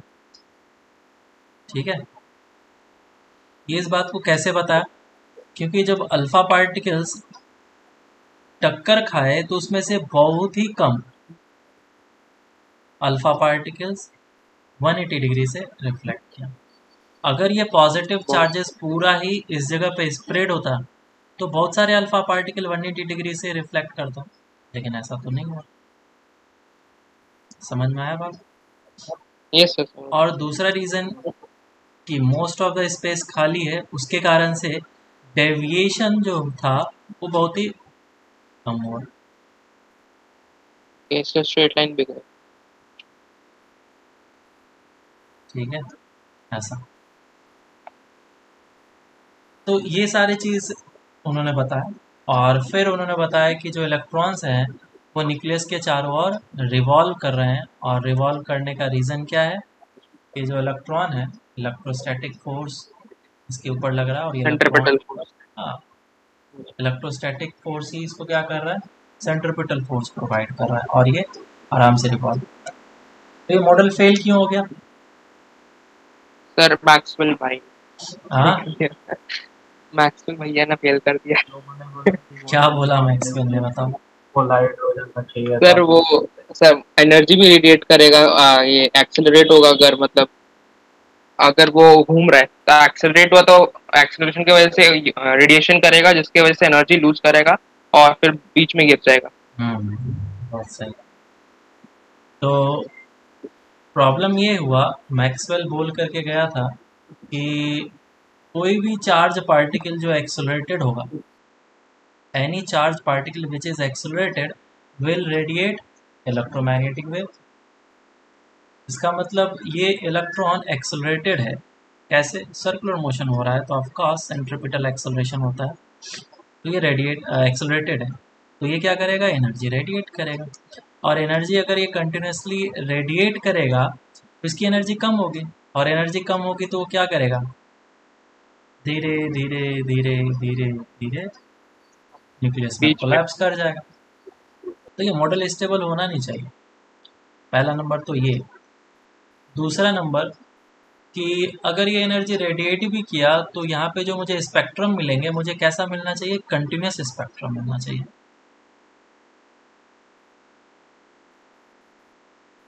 हर एक वेवलेंथ का एनर्जी हमें मिलना चाहिए, कंटिन्यूस मिलना चाहिए इसका। लेकिन जब हाइड्रोजन पे एक्सपेरिमेंट किया गया था तो उसमें डिस्क्रीट स्पेक्ट्रम मिला था, एब्जॉर्प्शन, हाँ, absorption spectrum and emissive spectrum जो था वो डिस्क्रीट मिला था। तो इन दो बातों को एक्सप्लेन ही नहीं कर पाए ऐसा क्यों हो रहा है, तो ये रदरफोर्ड मॉडल फिर फेल हो गया। फिर आया बोर्स। अब आया बोर्स मॉडल। बताओ क्या है बोर्स मॉडल। सर उन्होंने ड्रॉबैक्स को हटाने के लिए ये रदरफोर्ड के उन्होंने ये स्पेशल ऑर्बिट से रिप्लेस कर दिया जो रेडिएट ही नहीं करते एनर्जी। उन्होंने बोला वो स्पेशल ऑर्बिट्स को घूमते हैं जिनका angular momentum integral multiple of h/2π रहता है, ऐसा करके उन्होंने बताया पूरे था। अच्छे तरीके से देखा है तुमने क्या? हाँ, वीडियो अच्छे तरीके से देखा है तुमने? क्या देखा सर? नहीं देखा सर, मैं नहीं हो रहा देखने को। अगर पता है तो बहुत ही अच्छी बात है। 3 बातें उन्होंने बताई। पहला चीज़ तो ये कि जो न्यूक्लियस के चारों ओर इलेक्ट्रॉन रिवॉल्व कर रहा है, इसको centripetal force electrostatic force provide कर रहा है। ठीक है, तो पहला चीज़ तो उसने ये बता दिया। तो centripetal force is being provided by the electrostatic force only for hydrogen like species है सर। अभी ये भी कंडीशन। हर एक चीज़ बताएंगे, एक मिनट रुक जाओ। तो देखो, उन्होंने बताया हाइड्रोजन लाइक एटम। अब हाइड्रोजन लाइक एटम क्या है और हाइड्रोजन एटम क्या है, जो हमारे नेचुरल जो एटम होते हैं वो क्या होते हैं। पहले हाइड्रोजन लाइक एटम के बारे में समझते हैं। हाइड्रोजन लाइक एटम, तो हाइड्रोजन लाइक एटम में जो नंबर ऑफ इलेक्ट्रॉन्स होते हैं कितने होते हैं? एक। हाइड्रोजन के जैसा एटम होना चाहिए, तो हाइड्रोजन के जैसा एटम बनाने के लिए अगर हीलियम है हमारे पास, तो हीलियम में सिंगल इलेक्ट्रॉन सिस्टम होना चाहिए। तो 2 इलेक्ट्रॉन में से एक इलेक्ट्रॉन को बाहर निकाल दो, तो ये हाइड्रोजन लाइक एटम बन गया। जैसे लिथियम है, तो लिथियम में से कितने इलेक्ट्रॉन निकालना पड़ेगा? 2 इलेक्ट्रॉन। तो ये हाइड्रोजन लाइक एटम बन जाएगा। तो ये जितनी भी सारी बातें बताई उसने, वो हाइड्रोजन लाइक एटम के लिए ही वैलिड है। पहला ड्रॉबैक तो उसका ये है, लेकिन हाइड्रोजन लाइक एटम के लिए उनकी सारी बातें बिल्कुल सत्य है। ठीक है, ये बहुत बड़ी बात है। तो अभी जो भी बातें हाइड्रोजन लाइक एटम के लिए, तो ये अगर पॉजिटिव चार्ज है, न्यूक्लियस है, और ये इलेक्ट्रॉन रिवॉल्व कर रहा है, तो न्यूक्लियस पे चार्ज कितना होगा? जेड टाइम्स ऑफ ई, है ना? जेड एटॉमिक नंबर है। उसने जो एक्सपेरिमेंट किया था वो सिर्फ हाइड्रोजन के लिए किया था, तो जेड का वैल्यू 1 हो जाएगा। हर एक जगह पे 1 आ जाता है डेरिवेशन में, लेकिन मैं यहाँ पे जेड में डेरिवेशन करना चाह रहा हूँ। और इलेक्ट्रोस्टैटिक फोर्स कितना हो जाएगा? F इज इक्वल टू के Q1 Q2 डिवाइड बाय इस पर, और ये हो जाएगा mv² बाय r। तो नेगेटिव भी आएगा या फिर? अरे जो फोर्स ऑफ अट्रैक्शन है ना, हाँ ठीक है, चलेगा। मैंने साइन को देकर के क्या करना है, फोर्स को बैलेंस करना है। देखो mv² बाय r को m ओमेगा स्क्वायर r भी लिखा जा सकता है। ये हम लोग बाद में काम करेंगे, इसके लिए उसको हम लोग अभी नहीं देख रहे हैं, बस बता दिया हमने। ठीक है, तो पहला इक्वेशन हमारे पास निकल के आ गया, mv² bye r cancel out कर लो, तो मिल जाएगा mv² इज इक्वल टू के Z² divided by r। This is first equation. अब दूसरा इक्वेशन, तो फर्स्ट पहली बात तो उसने बता दी। दूसरी बात है उसने ये बताई कि जो इलेक्ट्रॉन है वो कोई सा भी रेडियस में रिवॉल्व नहीं करेगा।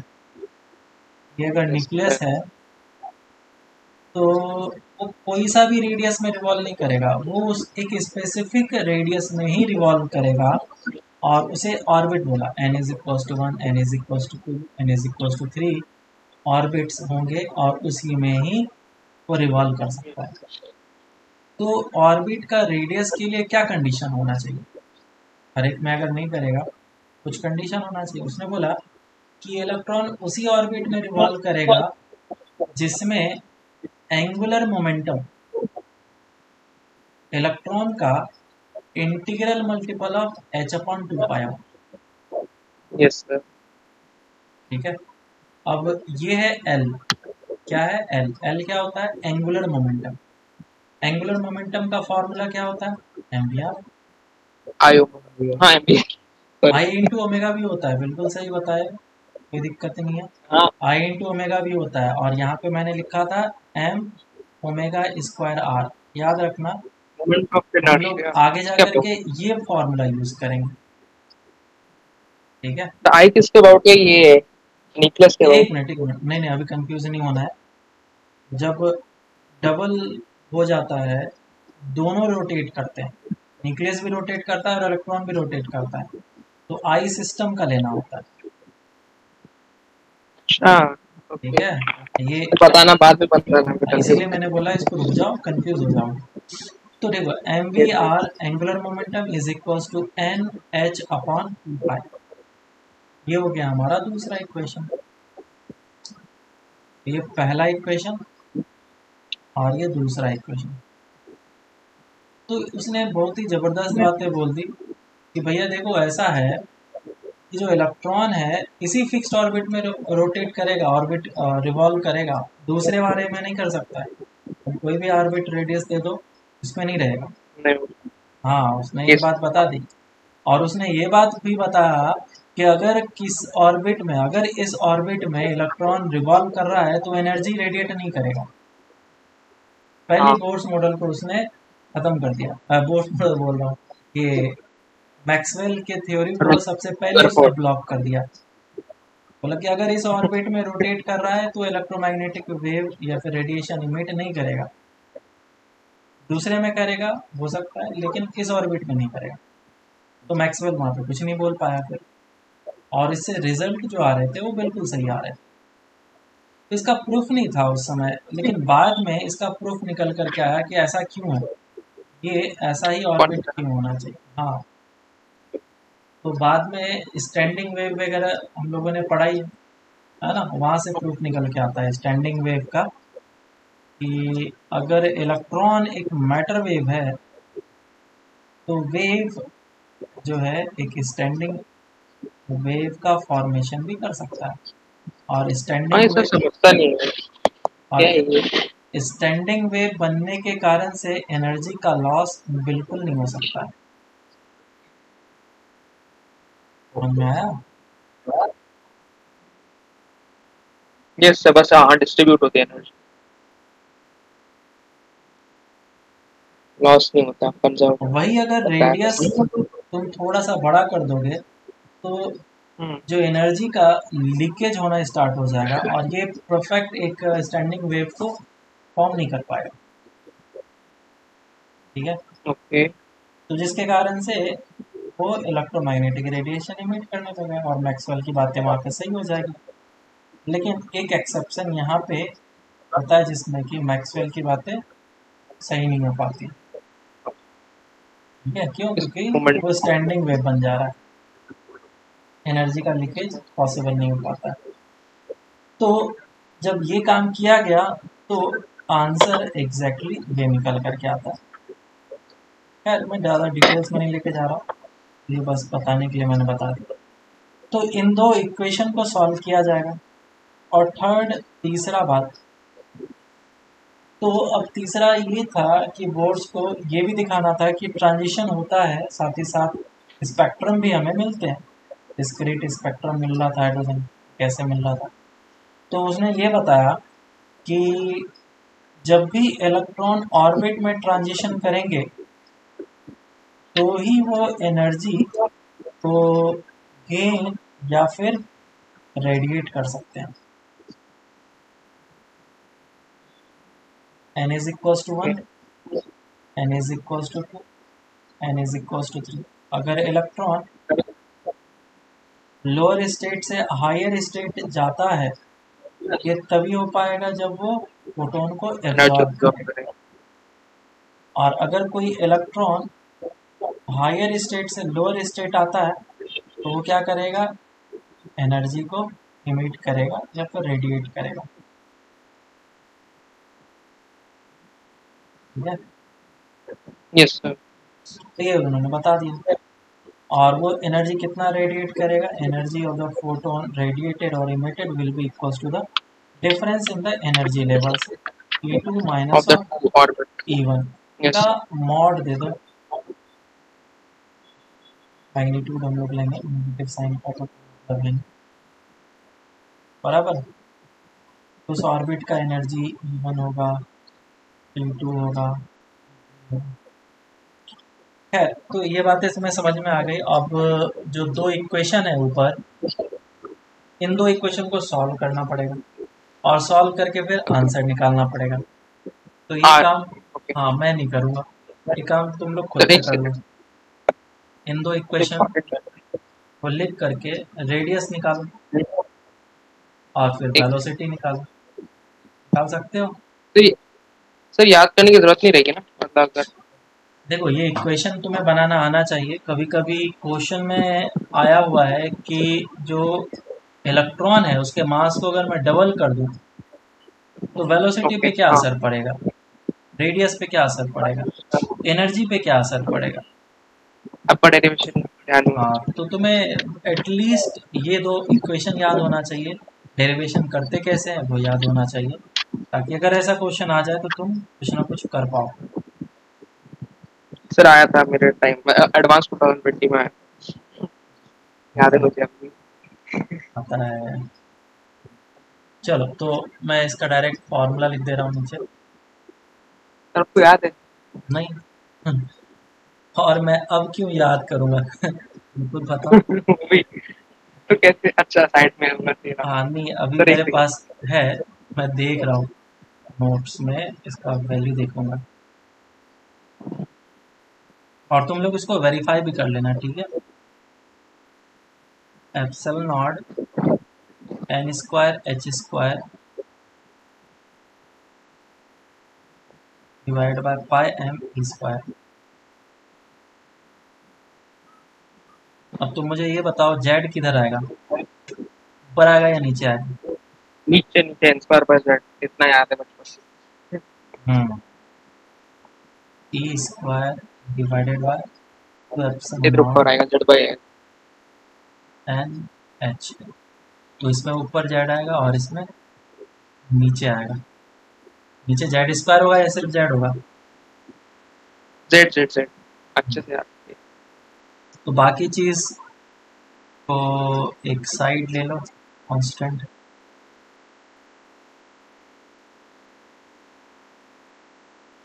N square divided by z, और ये square two epsilon naught h z by n.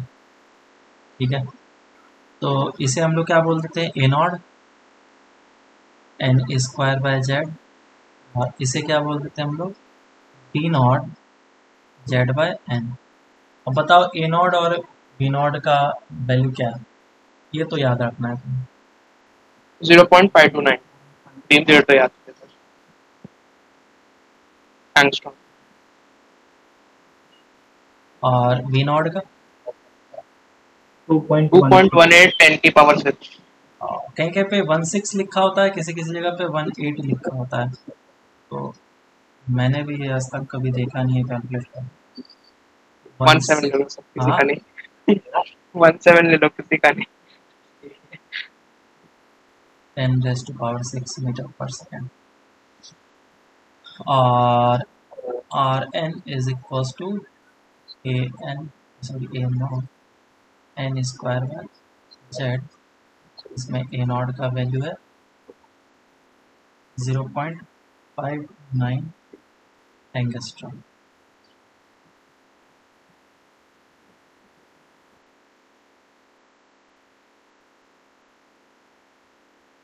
ठीक है, तो ये वैल्यूज हैं जिसे हम लोग याद रख सकते हैं। अब एनर्जी का कैलकुलेशन के लिए देखो क्या करना पड़ेगा। एनर्जी, हाँ, एनर्जी कैसे कैलकुलेट होगी? एक second. mv square know the force है, एनर्जी क्या हो जाएगा? अब किसी भी ऑर्बिट में न्यूक्लियस के चारों ओर ये रिवॉल्व कर रहा है, तो दो तरह का इलेक्ट्रॉन के पास एनर्जी होगा, एक पोटेंशियल एनर्जी और एक काइनेटिक यस। एनर्जी। और तीसरा जो ओके। होता है वो टोटल एनर्जी, दोनों का समेशन। तो पोटेंशियल एनर्जी कितना हो जाएगा, बोलो? Potential energy sir -2 time the kinetic energy. K q one q two by r. हाँ यस सर।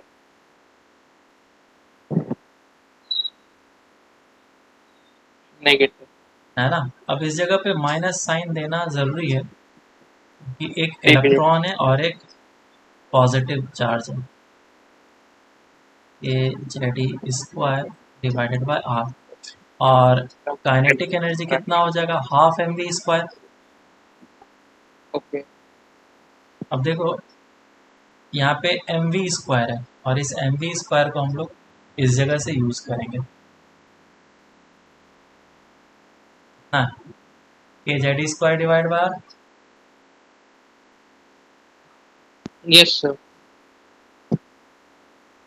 ये हो जाएगा half of k z E square divide by r. और टोटल एनर्जी क्या होता है? Total energy summation of both kinetic energy and potential energy. और जब इन दोनों को सम करेंगे तो सम करने के बाद कितना आ जाएगा, minus half of Z E square divide by R. Gravitation device हो गया। Yes, sir. तो इसमें टोटल एनर्जी का जो मैग्नीट्यूड है वो काइनेटिक एनर्जी के मैग्नीट्यूड के बराबर है, और जो पोटेंशियल एनर्जी है उसका मैग्नीट्यूड का आधा है। ठीक है क्या? Yes, sir. ये हाँ, ये ग्रेविटेशन में चीज भी याद पढ़ा है। होगा तुमने, और ये केमिस्ट्री में भी बताया गया होगा। सर हरदम ये भी डाउट आता है, टोटल एनर्जी से ज्यादा कैसे होता है पोटेंशियल? टोटल एनर्जी क्या है, summation of kinetic energy and potential energy. Potential energy negative हो सकता है, लेकिन काइनेटिक एनर्जी कभी भी नेगेटिव नहीं हो सकता है। कोई भी सिस्टम का हाँ, एग्जिस्टेंस के लिए जो काइनेटिक एनर्जी है वो पॉजिटिव होना चाहिए। Yes sir. शीट में तुम्हारा एक क्वेश्चन आएगा, उसमें तुम देख लेना। ठीक है, मैग्नीट्यूड वाइज क्यों बड़ा होता है सर? अच्छा, क्या? बस वो समेशन की वजह से हुआ है, ऐसा हाँ, कुछ लॉजिक नहीं है सर टोटल एनर्जी पोटेंशियल का आधा की? ज़रूरी नहीं कि ऑलवेज तुम्हारा नेगेटिव ही हो टोटल एनर्जी, लेकिन सिस्टम का एग्जिस्टेंस के लिए ऐसा होता है। Okay sir. ठीक है, तो ये चीज़ आ गया। अब दोनों को ऐड भी कर लेते हैं। ऐड करने के बाद तुम्हारा ये आया, और इसमें वैल्यूज को भी पुट कर सकते हैं हम लोग। Total energy is equal to minus half of k z E square divided by r. ऊपर आर हम लोगों ने निकाला हुआ है, उस आर के वैल्यू को हम लोग पुट कर लेते हैं। उतना बड़ा सा। हाँ, ओके। तो कितना आ जाएगा, M E square divided by minus रहेगा सामने 8 epsilon naught square N square H square और जेड स्क्वायर ऊपर। ठीक है, तो क्योंकि ओके सर। इसमें n है तो ये nth ऑर्बिट का एनर्जी निकल के आया है। तो जो कांस्टेंट उसको एक तरफ ले लो, वेरीफाई कर लेना कि ये चीज़ सही है कि नहीं, कि मैंने चेक और किया आपने नहीं। बताया तो सही होगा नहीं नहीं, मैं भी देख करके लिख रहा हूँ, ये डिराइव सर। मैंने आपने किया। मतलब सोर्स सोर्स से लिखा होगा ना हाँ, कि तो सोर्स ऑथेंटिक ही है गलत नहीं होना चाहिए, लेकिन मॉड्यूल फिर भी। और हाँ, क्या? तो ये हमारा nth ऑर्बिट में आ गया।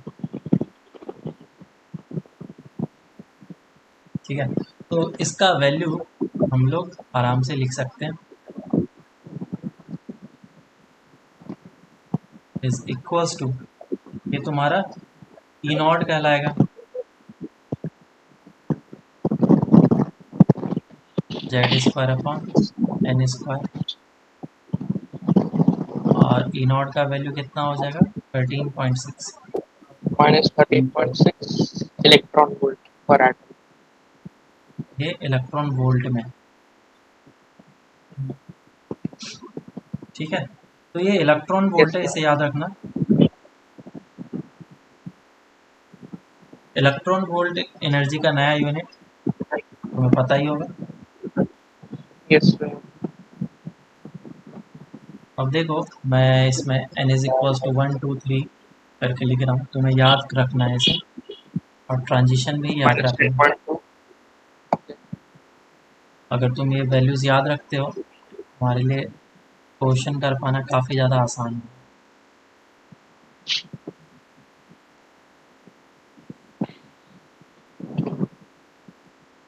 n is equals to 1, n is equals to 2, सभी को भी n is equals to 1 2 3 4 and 5। तो सबसे पहला कितना है, माइनस ऑफ 13.6। दूसरा कितना होता है, -10 पॉइंट पता हाँ, नहीं, -3.4 याद आ गया। 4 होता है बस। -3.4 डिफरेंस इलेक्ट्रॉन 10। वोल्ट। हाँ, फटाफट कैलकुलेटर निकालो और करते जाओ। तीसरा कितना कैलकुलेटर होगा, हाँ 1.51 सर आपको इलेक्ट्रॉन वोल्ट।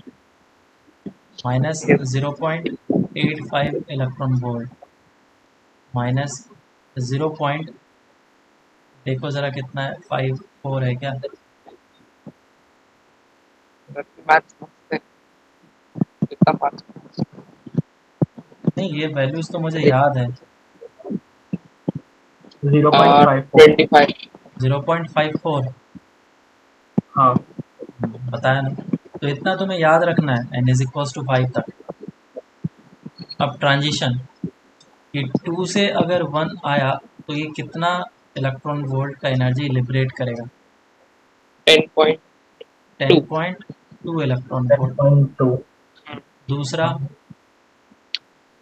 और सब्ट्रैक्ट करेंगे तो करो सब 1.9 12 1.9 होना है। 12.09। अच्छा, सेकेंड से फर्स्ट। ये वाला बताओ।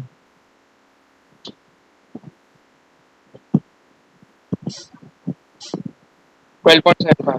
12.75। अरे क्या हो रहा है? अच्छा, ठीक है, ये वाला बताओ।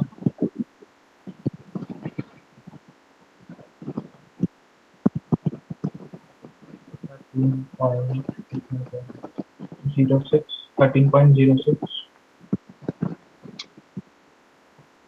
हाँ 13.06 है।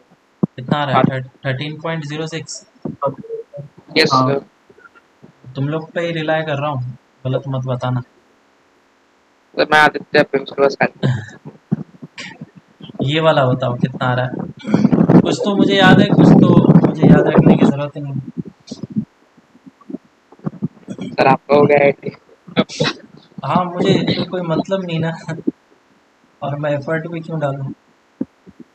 मुझे एग्ज़ाम तो देना है, हम लोग को एग्ज़ाम देना है तो एफर्ट तुम लोग को देना है। बताओ, माइनस करो कितना आ रहा है? 1.89। 1.89 है। दूसरा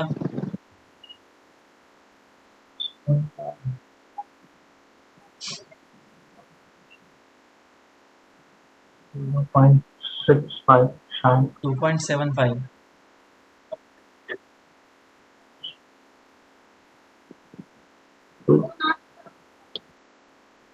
ओके।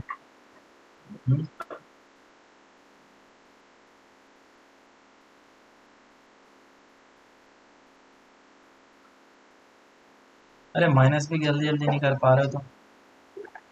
अरे यार हाँ सर, कैलकुलेटर निकाल यार। तू कर लेना। कर रहा हूँ मैं।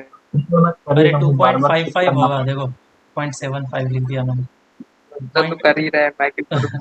2.55। है। पहले मैंने 4 to 3 का एरो बना लिया था, उसका मैं 0.6 का बता रहा था। ये वाला बताओ।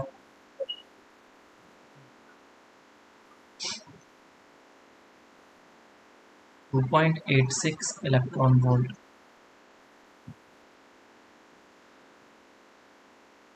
हाँ 2.86। अब ये वाला बताओ कितना आ रहा है? तो 0.66 माइनस 0.66। 0.66। कैलकुलेटेड है। हाँ हाँ कैलकुलेटर है। खा लो पहले तुम तो। हाँ सर। दूसरा वाला 0.9।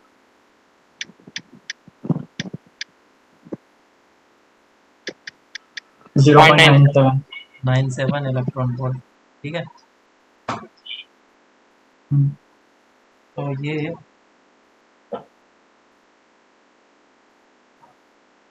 हाँ, तो इन सभी वैल्यूज़ को तुम्हें याद रखना पड़ेगा। कम से कम तो n इज इक्वल्स टू 4 तक तुम्हें याद अच्छे तरीके से होना चाहिए। इससे फ़ायदा क्या होगा, अगर याद होगा वैल्यूज़ तुम्हारे दिमाग में एडजस्टेड होंगे, डायरेक्ट तुम कोई भी क्वेश्चन में ये इस वैल्यू को देखोगे, तुम्हें तुरंत याद आ जाएगा, अच्छा ये तो ये वाला ट्रांजिशन है। ठीक है, तो इसका फ़ायदा तुम्हें होने वाला है बहुत ज़्यादा, अगर तुम याद करके रखोगे तो।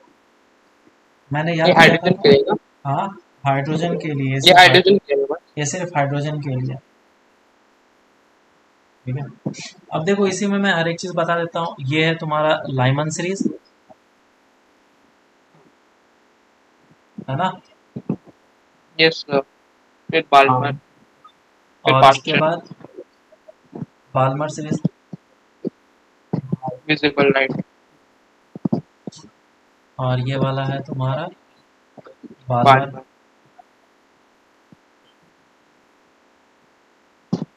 और ये है तुम्हारा पास्चन, पास्चर, फिर ब्रैकेट आता है, और फिर फिर ये वाला जो होगा ब्रैकेट होगा, तो इसको शॉर्ट करके आधा निकल जाता और ये वाला फंड, है। हाँ, पी फंड, फंड, फिर हम फ्राई। तो ये सारे सीरीज है। तो बेसिकली हुआ क्या था, ये जो Lyman series, Balmer series, Paschen series है, ये सारे बोर्स मॉडल से पहले आए हुए थे, और ये ट्रांजिशंस लेवल जो है उन्होंने पहले ही दिखा दिए थे। तो बेसिकली लाइमन ने एक्सपेरिमेंट किया था हाइड्रोजन एटम पे, और उससे उन्होंने कुछ स्पेक्ट्रम्स फाइंड आउट किए कि ये स्पेक्ट्रम मिल रहा है, ठीक है। ओके, तो ये सारे स्पेक्ट्रम के लिए उन्होंने एक जनरल फार्मूला दिया, और जनरल फार्मूला जो निकल के आया वो जो एनर्जी लेवल्स थे इसे और इसे डिफरेंस करने के बाद फिर निकल के आ रहा था। बाद में ये फार्मूला कुछ इस टाइप का दिखता है। बाल्मर, पहले लाइमन के लिए लिख रहा हूँ। लाइमन के लिए 1/λ is equals to r into 1/1 square minus 1/n square होता है। बाल्मर सीरीज के लिए क्या फार्मूला निकल के आया था, 1/λ is equals to r into 1/2 square 1/4 minus 1/n square. Paschen series के लिए क्या निकल के आया था, 1/λ is equals to 1/3 square minus 1/n square. ये सभी चीज़ें आते हैं ना तुम्हें? नहीं तो बताओ, इस सब चीज़ों को डिटेल्स में बताना पड़ेगा, इसका कोई थ्योरी वाला नहीं सर आता है, मतलब है नहीं, इतना टाइम हाँ। लेगा। बस आर का वैल्यू प्रेडिक्ट करो। हाँ, मान तो कितना 0 बाद में जाकर के ये जनरल फार्मूला जो है डिराइव किया गया, है ना। और रेडबर्स कांस्टेंट करके नाम है आर का। वो कैसे करके आया, अगर मैं किसी भी दो एनर्जी लेवल्स के बीच में डिफरेंस लेता हूँ तो वो कितना होगा, ये E1 माइनस E1 है और ये E2 है, तो ये N1 ऑर्बिट और ये N2 ऑर्बिट है। तो इसका एनर्जी कितना हो जाएगा, minus of 13.6 Z square upon N square, और ये कितना हो जाएगा, minus 13.6 Z square upon N2 square. N2 तो मैग्नीट्यूड में कौन ज़्यादा है, E1 बड़ा है या E2 बड़ा है? मैग्नीट्यूड में E1 बड़ा है। E1 तो अगर ये इलेक्ट्रॉन नीचे आया तो ये फोटोन को इमिट करेगा, और इस फोटोन की जो एनर्जी होगी वो कितना होगा, E2 माइनस ऑफ E1 बराबर। और इसका मैं मैग्नीट्यूड लूँगा क्योंकि मुझे पता है मैग्नीट्यूड से ही हमें मैग्नीट्यूड निकल के देगा। तो कॉमन ले लेते हैं दोनों को। कौन सा मैग्नीट्यूड में बड़ा है, E1 बड़ा है ना, E1 minus E2 E1 minus of कितना होगा, ये हो जाएगा 13.6 जेड स्क्वायर कॉमन ले लो, 1/n1 square minus 1/n2 square, ये। और ये एनर्जी ऑफ फोटोन है। एनर्जी ऑफ फोटोन को हम लोग क्या लिख सकते हैं, hc/λ is equals to 13.6 Z square 1/n1 square minus 1/n2 square. hc को इस तरफ कर लो तो 1/λ is equals to 13.6 divide by hc, बराबर। तो इसके आर नाम दे दिया गया,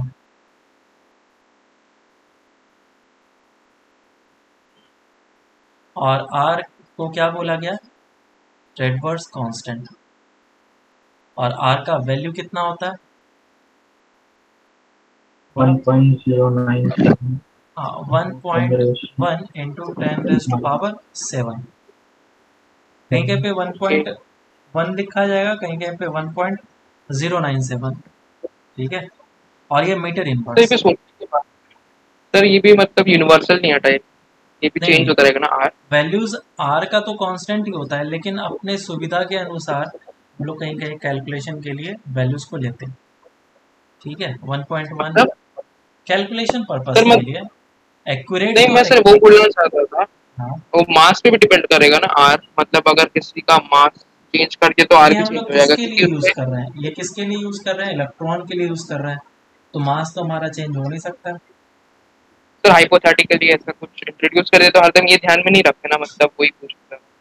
नहीं, अगर तुम्हारा मास डबल होता है तो तुमको पूरा का पूरा ये सब कैलकुलेशन दोबारा करना होगा, उसका समझे। डेरिवेशन से जाना पड़ेगा। हाँ, फिर तो डेरिवेशन से जाना पड़ेगा। आर में तुम्हें देखना होगा कि मास किस जगह पे आ रहा अरे बाप रे।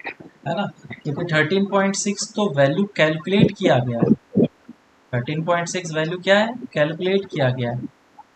इलेक्ट्रॉन के लिए। हाँ, ई नॉट का वैल्यू कैलकुलेट किया था हम लोगों ने, याद करो ऊपर। तो ई नॉट में यस। तो एम आया था ना, मास ऑफ इलेक्ट्रॉन। तो किस तरीके से अफेक्ट करेगा 13.6 को, उसी तरीके से आर अफेक्ट होगा। छोटा सा चीज है, ठीक है। यस। तो अब इसी फॉर्मूले को एक जनरल फार्मूला बना दिया गया, Lyman series, Balmer series, Paschen series, हर एक सीरीज के लिए। ठीक है, जिसमें एन का वैल्यू तुम N1 का वैल्यू पुट कर लो अगर 1, और N2 का वैल्यू कुछ भी पुट कर लो 2 3 4 5 6 अप टू सो ऑन, तो ये तुम्हारा लाइमन सीरीज बन जाएगा, है ना। तो लाइमन सीरीज में एक खासियत ये था कि जो भी ट्रांजिशन हो रहे थे उससे जो भी फोटोन्स बाहर निकल रहे थे, वो सारे फोटोन्स एक पर्टिकुलर रीजन में लाई कर रहा था। ये ट्रांजिशन हुआ, ये ट्रांजिशन हुआ, ये ट्रांजिशन हुआ, सभी से जो एनर्जी बाहर निकल रहे थे, ये सभी जो है एक ही ट्रांजिशन में फॉल कर रहे थे, एक ही रीजन में फॉल कर रहे थे, वो था अल्ट्रा वायलेट रीजन। ठीक है, लाइमन सीरीज का। तो लाइमन सीरीज में ये वेवलेंथ को अगर मैं λ1 बोलूं और इस वेवलेंथ को λn बोलूं, तो सबसे हाईएस्ट वेवलेंथ कौन सा होगा, λ1 के करस्पॉन्डिंग या λ2 के करस्पॉन्डिंग।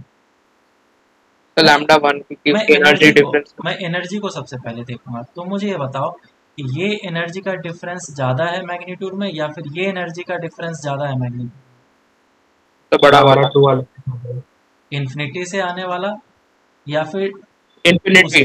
से आने वाला। से आने वाला। इन्फिनिटी से आने वाला का एनर्जी सबसे ज़्यादा है मैक्सिमम। Yes sir. टू से आने वाले का। तो इज इक्वल टू होता है एच सी बाई लेमडा, मतलब अच्छा energy is inverse. Inversely proportional to lambda. So lambda infinity का कम होगा और कम लेमडा हो गया सर। 2 का ज़्यादा होगा। तो क्वेश्चन में पूछा जाता है इस तरीके से कि largest wavelength of the Lyman series कौन सा लिमिटिंग मेंबर है ऐसा ना, बोलते हैं मतलब। लार्जेस्ट। हाँ। तो लार्जेस्ट कौन सा हो जाएगा, 2 वाला। मतलब अगर ट्रांजिशन 2 से 1 में होता है तो लार्जेस्ट वेवलेंथ होगा लाइमन सीरीज का। उसी तरीके से सही बात पास्टन है। सीरीज का भी पूछ सकता है वो, कि लार्जेस्ट वेवलेंथ पास्टन सीरीज का क्या होगा, सेम। सबसे छोटा वाला बेसिक वाला। यस। हाँ, सिमिलर वे में ये तो लाइमन सीरीज के लिए मैंने बताया। उसी तरीके से बाल्मर सीरीज के लिए भी है। तो बाल्मर सीरीज के जितने भी सारे स्पेक्ट्रम है वो विजिबल रीजन में लाया करता है। जो हमको दिखते हैं। हाँ, ये अल्ट्रा वायलेट रीजन में लाया करता है, ये विजिबल रीजन में लाया करता है, और बाकी इसके बाद जितने भी हैं सभी इंफ्रारेड रीजन में लाया करता है, सभी इंफ्रारेड रीजन। ठीक है क्या। यस सर ये मालूम है। हाँ, ये सब चीज़ तो पता ही होना चाहिए, पता यस ही सर। होगा। एटॉमिक। तो ये हो गया तुम्हारा स्पेक्ट्रम के रिगार्डिंग चीज़ें। तो एनर्जी ऑफ द फोटोन को कभी कभी इस तरीके से भी लिखा जाता है, क्योंकि 1/λ is equal to r into z square 1/n1 square minus 1/n2 square होता है। तो energy of yes sir. Photon क्या हो जाएगा, एच सी बाई लेमडा। इसको एच ओके। सी से मल्टीप्लाई कर लो, ये होगा r h c into z square 1/n1² minus 1/n2²। जो लाइमन सीरीज के एक्सपेरिमेंट्स वगैरह किए गए थे ये सिर्फ और सिर्फ हाइड्रोजन एटम के लिए किया गया था, हाइड्रोजन लाइट के लिए भी नहीं किया गया था। तो तुम फॉर्मूलेस वगैरह जब देखोगे तो जेड का वैल्यूज ऑलवेज 1 पुट किया हुआ रहता है, ठीक है। तो अगर क्वेश्चन में हाइड्रोजन के लिए बोला गया है कि लाइमन एक्सपेरिमेंट में जो सबसे लार्जेस्ट वेवलेंथ है वो इतना है, तो वो हाइड्रोजन स्पेक्ट्रम का होगा, ठीक है। जेड इज इक्वल्स टू 1, उसमें वैल्यू ज़्यादा, ठीक है। फिर बाकी हम लोग नेक्स्ट क्लास से स्टार्ट करते हैं, और नेक्स्ट क्लास में हम लोग effect of rotation of nucleus भी देखेंगे कि न्यूक्लियस अगर साथ साथ रोटेट करेगा तो क्या होगा। कभी किया नहीं है। हाँ, इस पे क्वेश्चंस वगैरह जो होंगे क्लास में थोड़ा बहुत सर देखेंगे। होमवर्क दे दीजिए। होमवर्क है सर